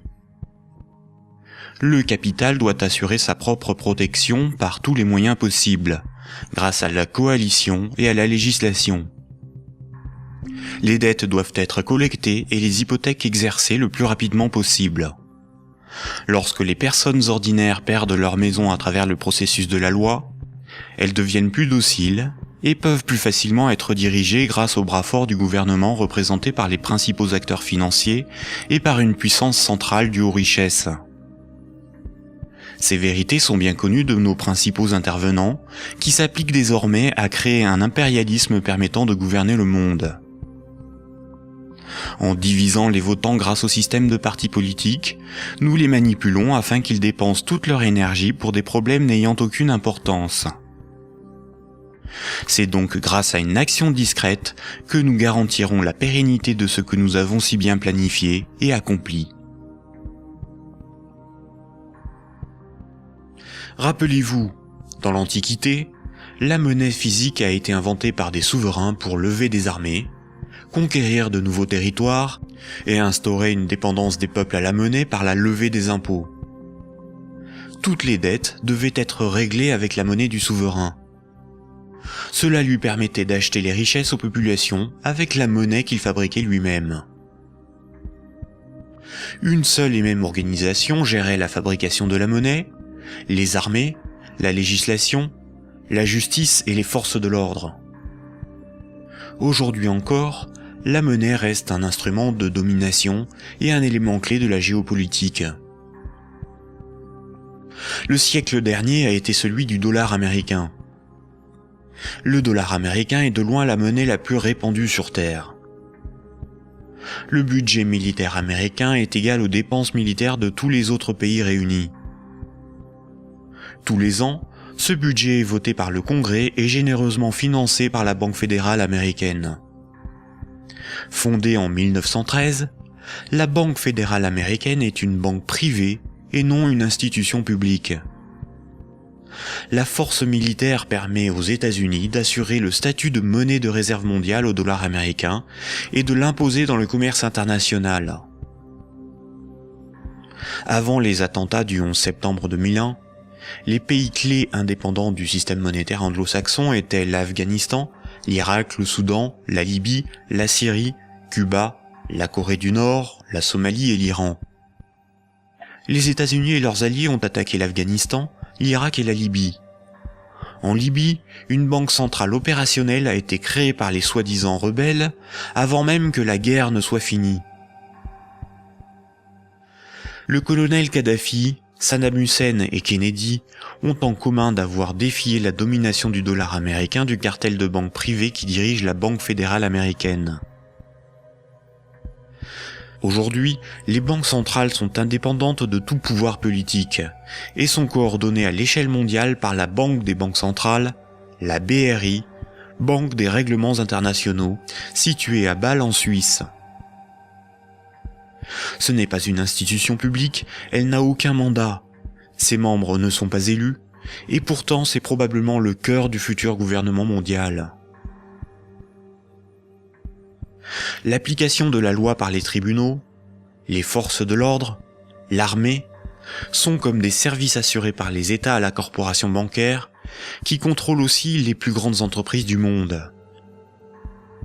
La propagande et la guerre permettent d'étendre la zone d'influence des monnaies, et donc le pouvoir de ceux qui en contrôlent la production. Sans la création monétaire par les banques commerciales privées, l'économie ne pourrait pas se développer, et le financement des États par les impôts et les taxes ne serait pas possible. Par cette dépendance, les intérêts de la corporation bancaire sont aussi ceux de la classe politique. Mayer Amschel Rothschild, célèbre banquier du XVIIe siècle, considéré comme le père de la finance internationale, a triomphalement déclaré ceci. « Donnez-moi le droit d'émettre et de contrôler l'argent d'une nation, et alors, peu m'importe qui fait ses lois. » Est-ce vraiment le peuple qui a le pouvoir ? Démocratie veut dire le pouvoir au peuple. En grec, démos c'est le peuple et kratos c'est le pouvoir. Dans un état de droit, celui qui établit les lois a le pouvoir. En démocratie, c'est le peuple qui écrit et vote les lois. Une aristocratie, c'est le pouvoir au meilleur.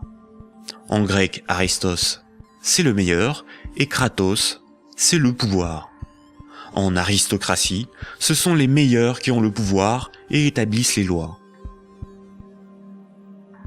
Une oligarchie, c'est le pouvoir à un petit nombre. Oligos, c'est un petit nombre. En oligarchie, c'est un petit nombre qui a le pouvoir. En France, nous sommes sous un régime dénommé gouvernement représentatif.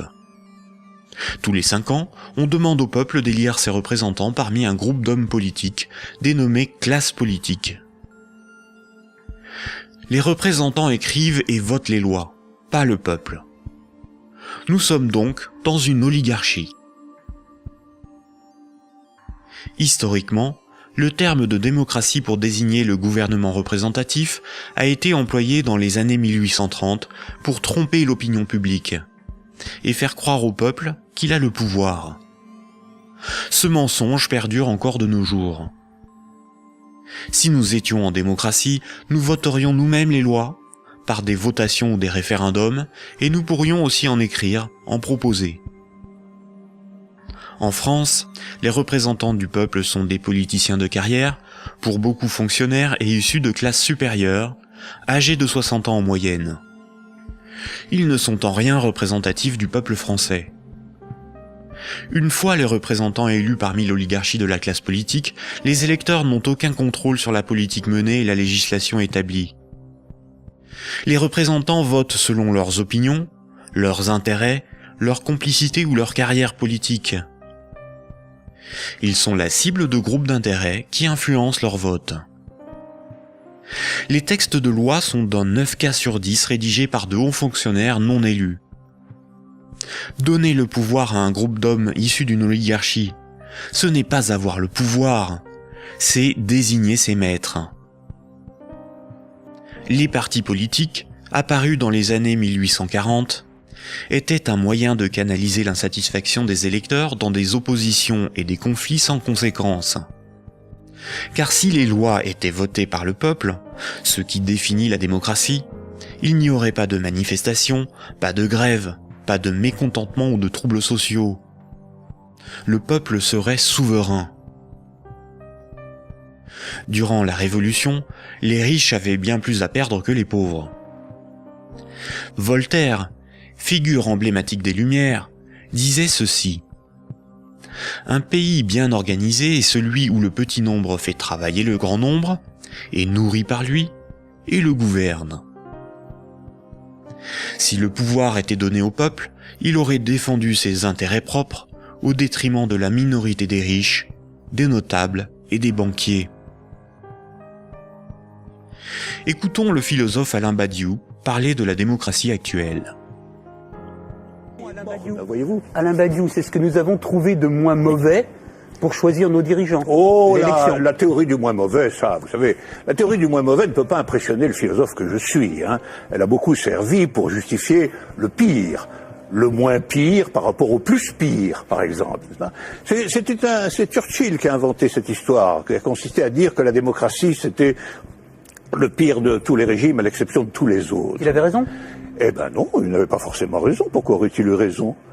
Parce que sous la démocratie, on peut vivre. Mais il se peut que le meilleur régime politique soit à venir, qu'il dépende d'une invention de l'humanité. Après tout, vous savez, pendant des millénaires, ce à quoi nous assistions, c'était à des théocraties, à des régimes extraordinairement tyranniques et oppressifs. Ils ont duré bien plus longtemps que votre démocratie, bien plus longtemps. Donc cette démocratie, c'est peut-être tout simplement une sorte de petit intervalle dans l'histoire. Surtout que elle ne marche que là où le capitalisme est déchaîné. Hein. Ça, c'est un fait. Hein. Le régime parlementaire démocratique, je le constate, c'est un fait. Il n'existe comme régime installé, consensuel, conséquent, que là où l'économie capitaliste s'est développée. Et quand l'économie capitaliste commence à flancher, ce type de représentation politique se sent aussi un peu malade, n'est-ce pas ? C'est là où on en vient au cœur de votre pensée. Un tout petit moment d'explication. Vous êtes, Alain Badiou, un de ceux qui avaient revendiqué le mot communisme, alors même que les régimes communistes ou étiquetés communistes étaient effondrés. Vous aspirez à un régime politique qui serait placé sous le signe de l'égalité. Tout votre livre, toute la République de Platon, tourne autour de cette idée. La cité idéale, c'est la cité de l'égalité, la cité de l'idée juste, donc du communisme. Et quand vous nous dites, pour moi, le capitalisme, c'est l'équivalent de la démocratie, là est la racine de votre rejet de la démocratie, je ne vous trahis pas. De cette démocratie-là, parce que je n'accepterai pas de dire que je rejette la démocratie. Vous avez parlé tout à l'heure d'une illusion démocratique, mais la démocratie que nous connaissons aujourd'hui, c'est elle qui est l'illusion démocratique. Parce que personne, dans le débat politique français ou étranger, dans les pays démocratiques, ne veut abolir le capitalisme. C'est ça le sujet. C'est pas exactement ça. C'est un petit peu plus précis. C'est parce que les différents gestionnaires possibles de notre société sont des gens qui, de toute façon, admettent pour l'essentiel l'ordre établi. Ça, il faut en convenir. D'ailleurs, s'ils n'admettaient pas les uns et les autres l'ordre établi, ils n'accepteraient pas de se succéder comme ils le font. Il faut bien que tel candidat ne soit pas extraordinairement différent de tel autre pour qu'il puisse alterner le mouvement des affaires restant à peu près le même, après tout. Hein. Donc il y a un consensus fondamental qui fonde ce que vous appelez, vous, la démocratie, qui est une démocratie tout à fait normée, tout à fait particulière, et qui repose sur des acceptations fondamentales premières. Voilà. Et donc je soutiens que nous ne vivons pas du tout dans la démocratie. Nous vivons en réalité en oligarchie. Voilà. Nous sommes dominés par une oligarchie financière, politique et médiatique. Tout le monde le sait d'ailleurs. Tout le monde voit parfaitement qu'il faut absolument maintenir ce système pour maintenir le système politique lui-même.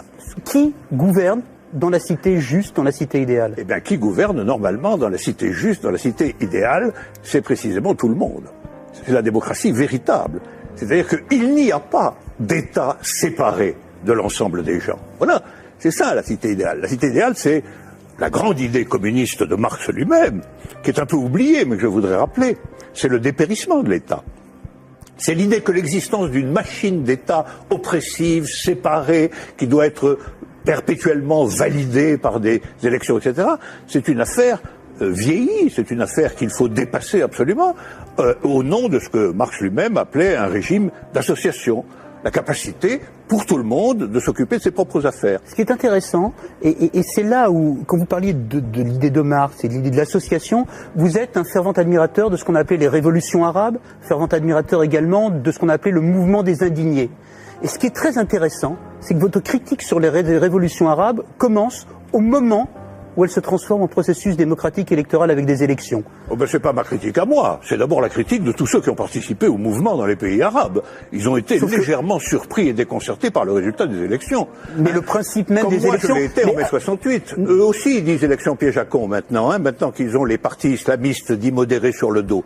C'est comme si, après une révolution, une tempête révolutionnaire démocratique extraordinaire, on vous présentait un massif parti démocrate chrétien comme le vainqueur des élections. Ben vous seriez un peu étonné tout de même, hein.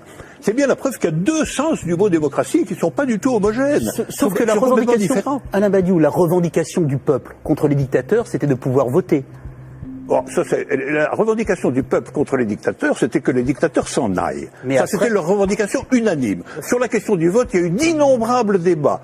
Comment, quand, dans quelles conditions? Ces débats ont souvent été tranchés par des autorités extérieures au mouvement populaire lui-même. En Égypte, par exemple, ils ont été largement tranchés par l'armée. Autant dire par ce qui restait du régime d'avant. Parce que la révolution a été volée par l'armée. Mais les Tunisiens, par exemple...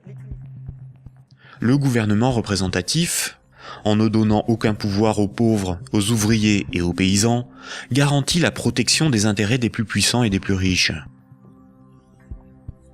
Aujourd'hui encore, le citoyen n'est qu'un électeur, un emprunteur et un consommateur. Il est informé par des médias inféodés aux grands groupes financiers et industriels dont ils sont pour la plupart la propriété. Le vote des lois par les citoyens, le référendum d'initiative populaire, ou la mise en place d'un parlement tiré au sort dans la population comme le sont les jurys populaires, qui sont des évolutions démocratiques élémentaires, sont systématiquement dénigrés dans les médias. L'Union européenne est une organisation soutenue à l'origine par les élites américaines pour éviter l'apparition d'une puissance concurrente en Europe de l'Ouest. Elle est néolibérale et structurellement antidémocratique. Si les peuples européens écrivaient et votaient eux-mêmes les lois de l'Union, Bruxelles ne serait pas la seconde place de lobbying après Washington. L'Union européenne est le royaume de Goldman Sachs et de la haute finance, dont les hommes se retrouvent à la tête de nombreuses institutions et même de certains États. Et nombreuses sont les carrières politiques se prolongeant dans le privé, au service des lobbies ou dans les grandes entreprises. Ce que nous appelons des euros, ce qui est sur notre compte en banque, ce ne sont pas des euros, mais une dette en euros. Ce que nous appelons crédit, prêt ou emprunt, ce n'est qu'une création de monnaie temporaire. Ce que nous appelons démocratie n'est pas une démocratie, mais une oligarchie. Ce que nous appelons un citoyen n'est rien d'autre qu'un électeur. Ces manipulations du langage empêchent les intellectuels, les politiciens, les journalistes et les électeurs de penser le monde. Elles dissimulent avec habileté le pouvoir sans égal des corporations, de la finance et du secteur bancaire.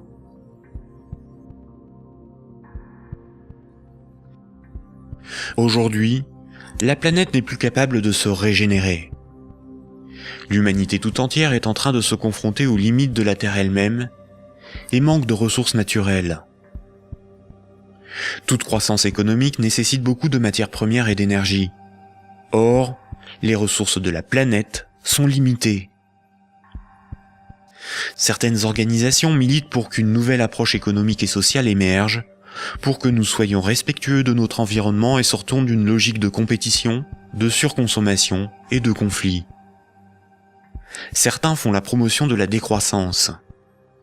La décroissance permettrait l'équilibre de l'activité humaine et les ressources de la planète.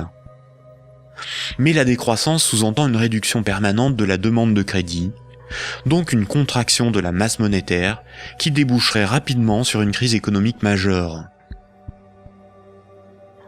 En réalité, les nations sont les esclaves de l'impérieuse nécessité d'une dette perpétuelle pour disposer de monnaie, donc d'une croissance soutenue, impliquant une consommation en progression constante.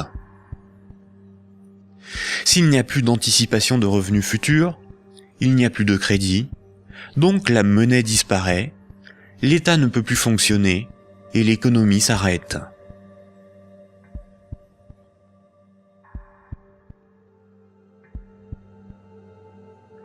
La monnaie en circulation est créée par les banques contre intérêt lorsqu'elles accordent des crédits et détruite lors du remboursement des crédits. Ce cycle monétaire garantit aux banques une rente perpétuelle. Les créanciers sont les banques et le secteur financier, et les débiteurs sont le reste du monde. Notre système économique n'est en rien libéral, puisque nous sommes dépendants des banques pour réaliser le moindre échange économique. Nous ne sommes pas libres de ne pas être endettés. La rareté de la monnaie organise la concurrence entre les individus, entre les entreprises, entre les nations. Les banques créent la monnaie en fonction de leurs propres intérêts et non en fonction de l'intérêt général. Les conflits armés sont plus lucratifs que la diplomatie. La concurrence, plus dépensière que la coopération. La spéculation plus rentable que le social. Si les banques pouvaient nous vendre l'air que l'on respire, elles le feraient. Pour certains philosophes des siècles passés, voici l'ordre naturel des choses. Le divin représente l'ordre supérieur.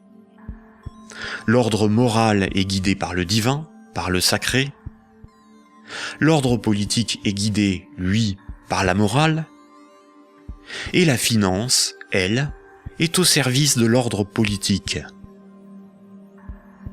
Mais si la monnaie n'est plus le reflet des échanges économiques de ceux qui créent les richesses réelles, mais le moyen par lequel ces richesses réelles sont échangées, l'argent devient le maître du monde. Une inversion des ordres s'opère. Le divin est remplacé par l'argent. N'a de valeur que ce qui a un prix. Les marchés font office de morale. Rien ne doit enfreindre les lois du marché, bénéfiques pour l'humanité. La finance est au service des marchés. Les financiers sont les nouveaux prophètes, ils défendent l'immanente main invisible. La politique et l'État sont au service de la finance, car ils en sont dépendants. Ils sont forcés de défendre les intérêts de la finance au détriment de ceux des peuples. Frédéric Bastiat, économiste politique au XIXe siècle, disait ceci. Quand le pillage devient un moyen d'existence pour un groupe d'hommes qui vit au sein de la société, ce groupe finit par créer pour lui-même tout un système juridique qui autorise le pillage et un code moral qui le glorifie.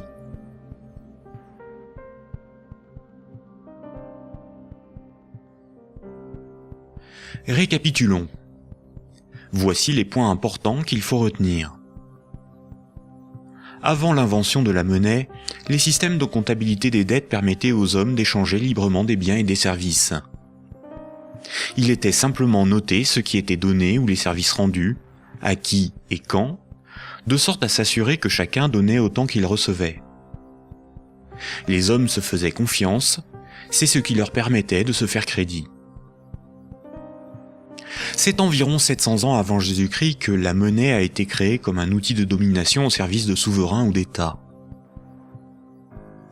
Le souverain payait ses soldats avec une monnaie qu'il fabriquait lui-même. Les soldats forçaient les paysans à accepter cette monnaie comme paiement. Le souverain s'assurait que personne d'autre ne produisait cette monnaie. Les faux monnayeurs étaient sévèrement punis. Le souverain levait ensuite un impôt dans sa propre monnaie. Les paysans étaient donc obligés de se procurer de la monnaie du souverain pour payer leurs impôts et éviter de finir esclaves, emprisonnés ou pendus. La monnaie permettait donc au souverain de payer son armée, de maintenir l'ordre par la violence et d'extorquer des biens et services à ses sujets.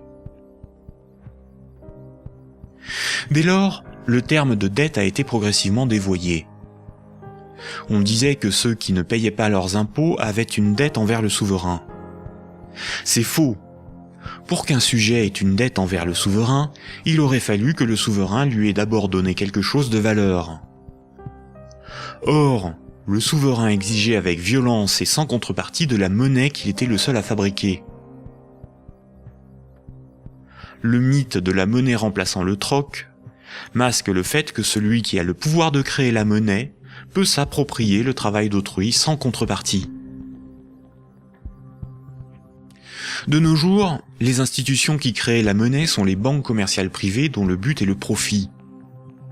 Elles créent la monnaie lorsqu'elles accordent des crédits, et elles détruisent la monnaie lorsque les emprunteurs remboursent leurs crédits. En fonction de leur bilan, les banques créent aussi de la monnaie à partir de rien pour leurs propres dépenses. Quand, par exemple, on demande du pain à quelqu'un, il est bien normal de le lui rendre plus tard. On a une dette envers cette personne. C'est la morale qui nous dicte ce comportement, à juste titre. Mais quand une banque fait crédit, elle ne prête pas l'argent qu'elle possède. Elle le crée à partir de rien.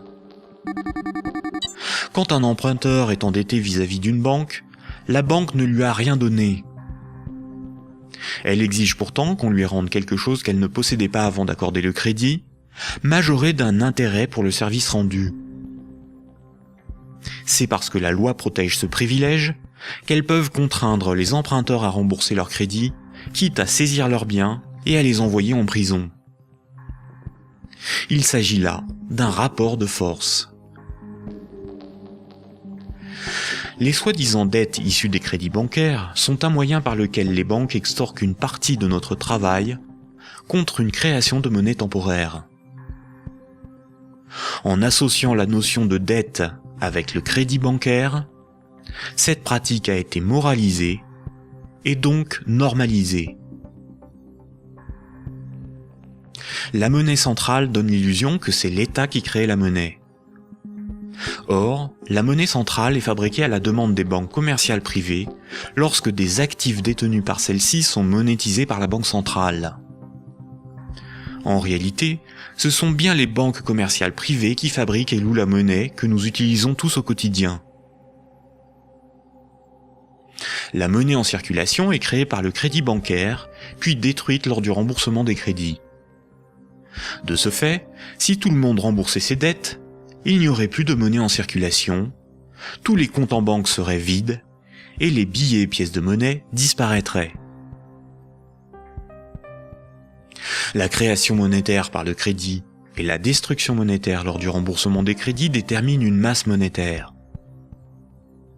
La variation de la masse monétaire est similaire aux variations de la population d'un pays en fonction des naissances et des décès. Quand la masse monétaire diminue parce qu'il n'y a pas assez de crédits accordés par les banques commerciales privées, il y a moins d'argent en circulation dans l'économie, car la monnaie est détruite par le remboursement des crédits en cours. Chômage, pauvreté, précarité, faillite d'entreprises et endettement des États se développent rapidement. Dans un tel système, la croissance est vitale pour l'économie. Les entreprises, les particuliers et les États s'endettent auprès du système bancaire pour assurer une augmentation constante et exponentielle de la masse monétaire. S'ils n'empruntent plus, ou que les banques n'accordent plus de crédit, comme c'est le cas depuis la crise financière de 2008, la monnaie disparaît à cause de la destruction monétaire et une grave crise économique survient rapidement. Sans dette, il n'y a pas de monnaie. Sans monnaie, il n'y a pas d'économie, les nations ne peuvent pas s'échanger ce qu'elles produisent. Donc sans dette, il n'y a pas d'économie. Ce système oblige l'ensemble de la société, des États, des nations, à être perpétuellement endettés et donc à enrichir les banquiers et la finance simplement pour disposer de monnaie pour leurs échanges économiques. C'est par ce principe que le système bancaire a servi le monde économique à son profit, sans contrepartie productive. Chaque crédit sert à acheter une maison, une voiture, une télévision, et induit la consommation d'énergie et de matières premières pour leur fabrication.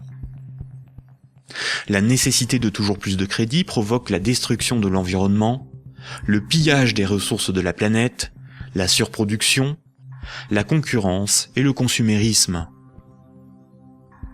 Tant que chaque unité de monnaie, chaque euro, sera issu d'un crédit bancaire, les banques gouverneront le monde et l'humanité pillera la planète et détruira l'environnement pour enrichir l'oligarchie financière. Imaginons ce que serait la monnaie du futur. Imaginons un micro-pays avec 2 citoyens. Paul et Jacques se rencontrent. Leurs comptes sont à 0.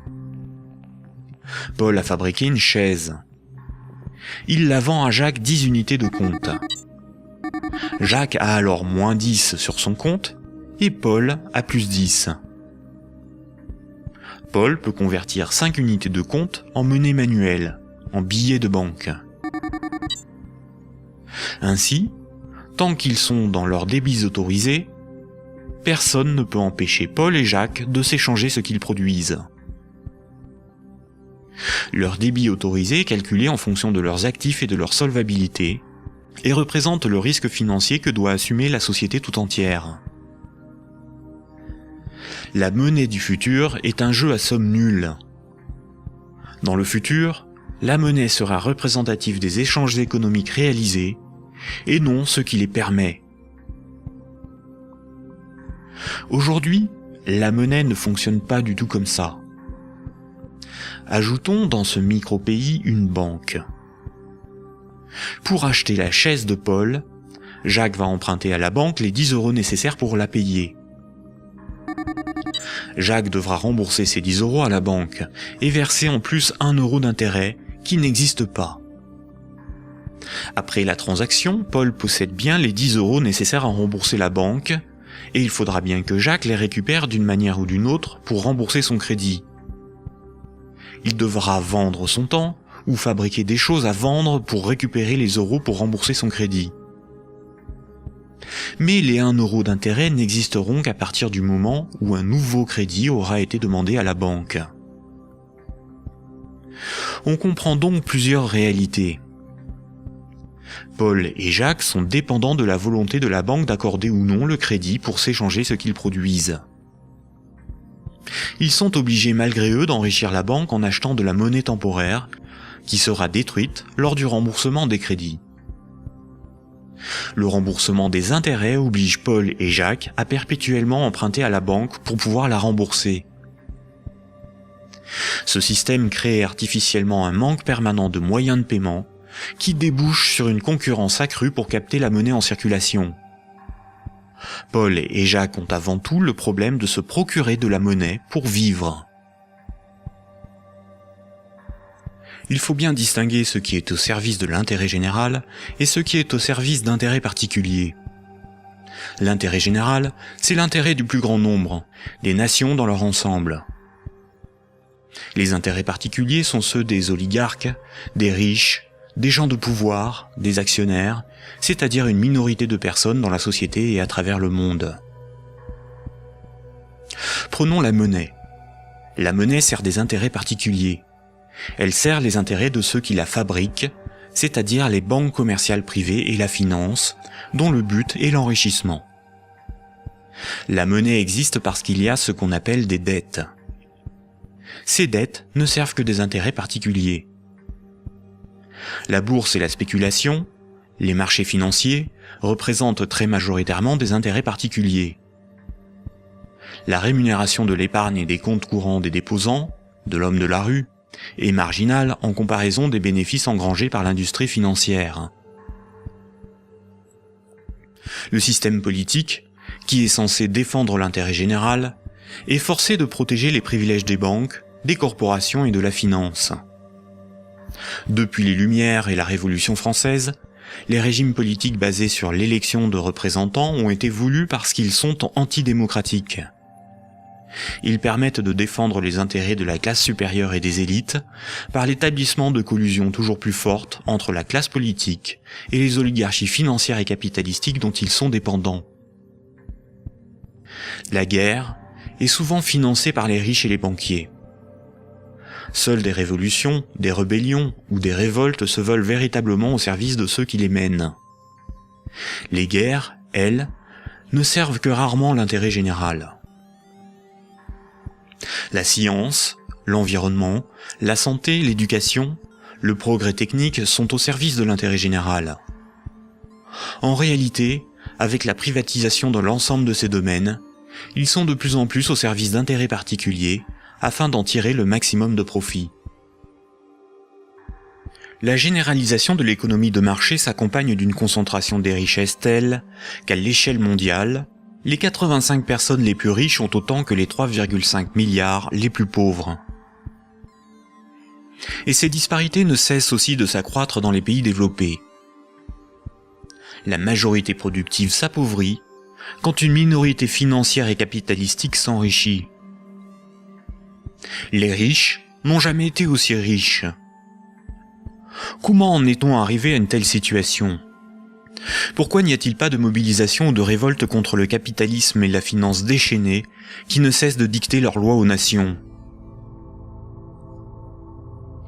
La dictature parfaite serait une dictature qui aurait les apparences de la démocratie, une prison sans murs dont les prisonniers ne songeraient pas à s'évader. Un système d'esclavage où, grâce à la consommation et au divertissement, les esclaves auraient l'amour de leur servitude. Aldous Huxley, dans Le meilleur des mondes. La croissance, essentielle à la domination de la finance, nécessite des travailleurs consommateurs dociles et manipulables. La télévision les divertit par les jeux, les séries, le voyeurisme de la télé-réalité et un flot d'informations brutes, sans aucune analyse, ne jouant que sur la force des images, l'émotionnel et les peurs primaires. On y fait l'apologie de l'oligarchie, des idoles, du consumérisme, de la légèreté, du sexe et de la bêtise. Consommer, c'est être libre et heureux, réfléchir est futile et ennuyeux. Le vocabulaire est réduit, le sens des mots dévoyé, de sorte qu'il n'est plus possible de penser la réalité.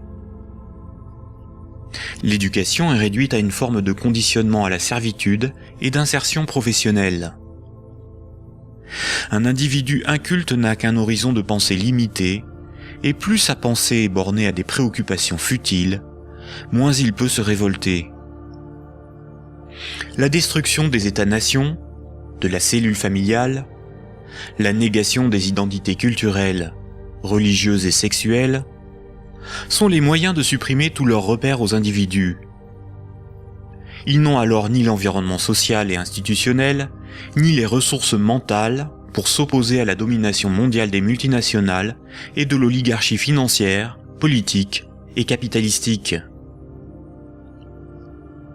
Il faut comprendre que la télévision, la radio et la presse sont des médias unidirectionnels, alors que l'Internet est multidirectionnel. Les médias unidirectionnels sont maîtrisés par un petit nombre de personnes soigneusement sélectionnées par les oligarchies politiques et financières pour délivrer des programmes servant leurs intérêts. L'opinion du citoyen est ainsi formatée, maîtrisée, contrôlée. À l'inverse, sur l'Internet, tous les intellectuels, philosophes et journalistes peuvent s'exprimer, partager leurs analyses, et le citoyen peut librement choisir ses sources d'information, partager ses opinions et en débattre.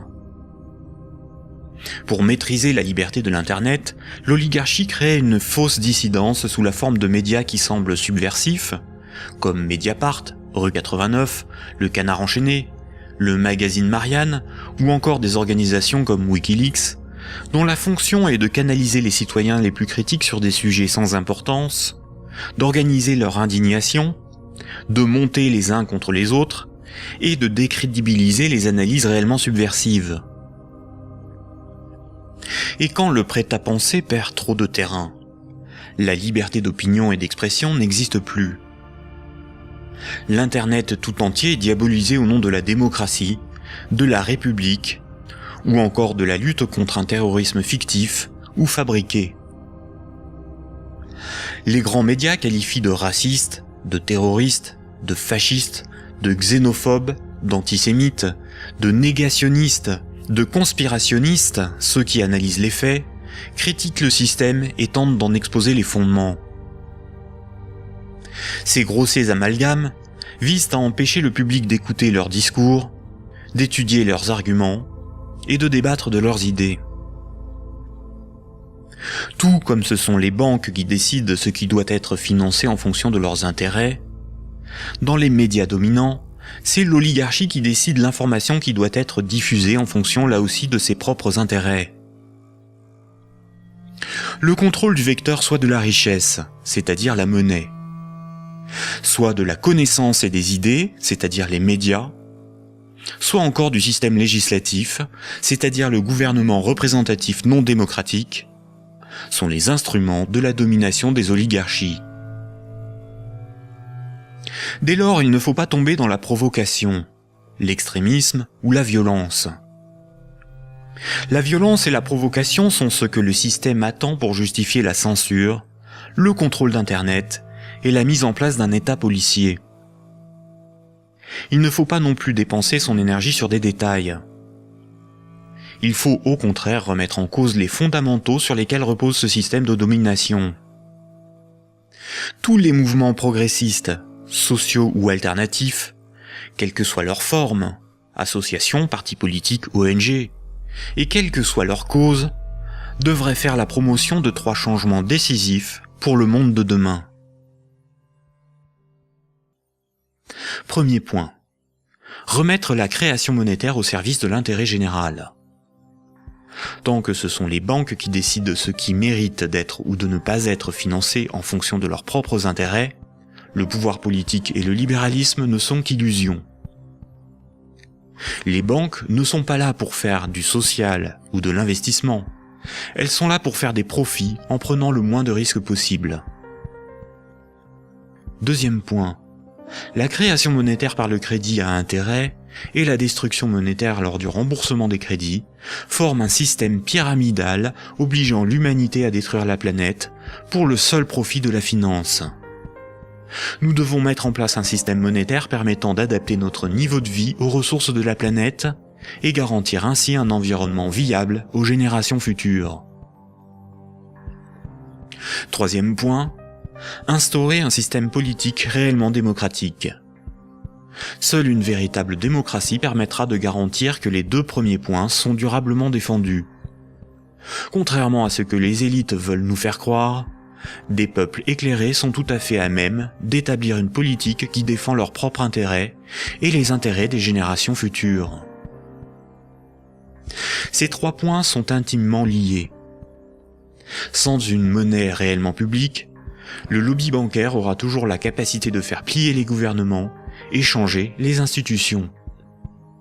Un régime réellement démocratique, où c'est le peuple qui vote lui-même les lois, permet à la nation de s'opposer à toute privatisation de la monnaie et est la garante du maintien de la finance au service de l'intérêt général.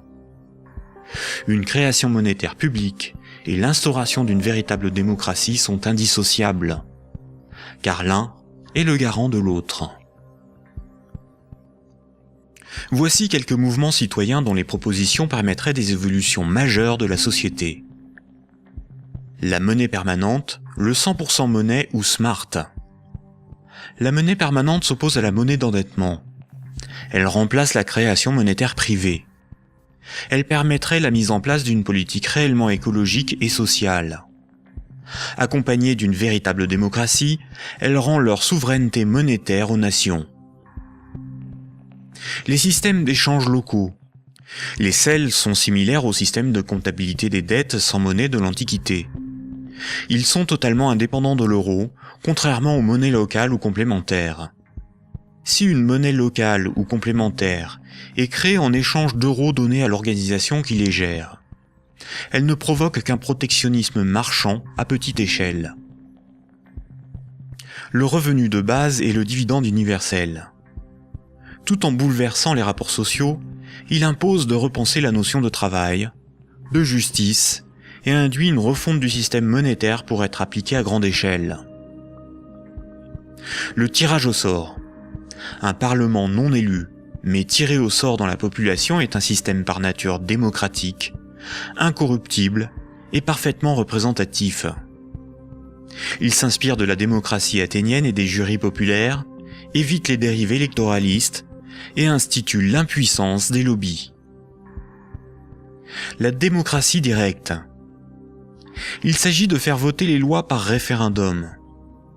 La Suisse, par exemple, par ses votations et son référendum d'initiative populaire contraignant, est très proche d'une démocratie directe.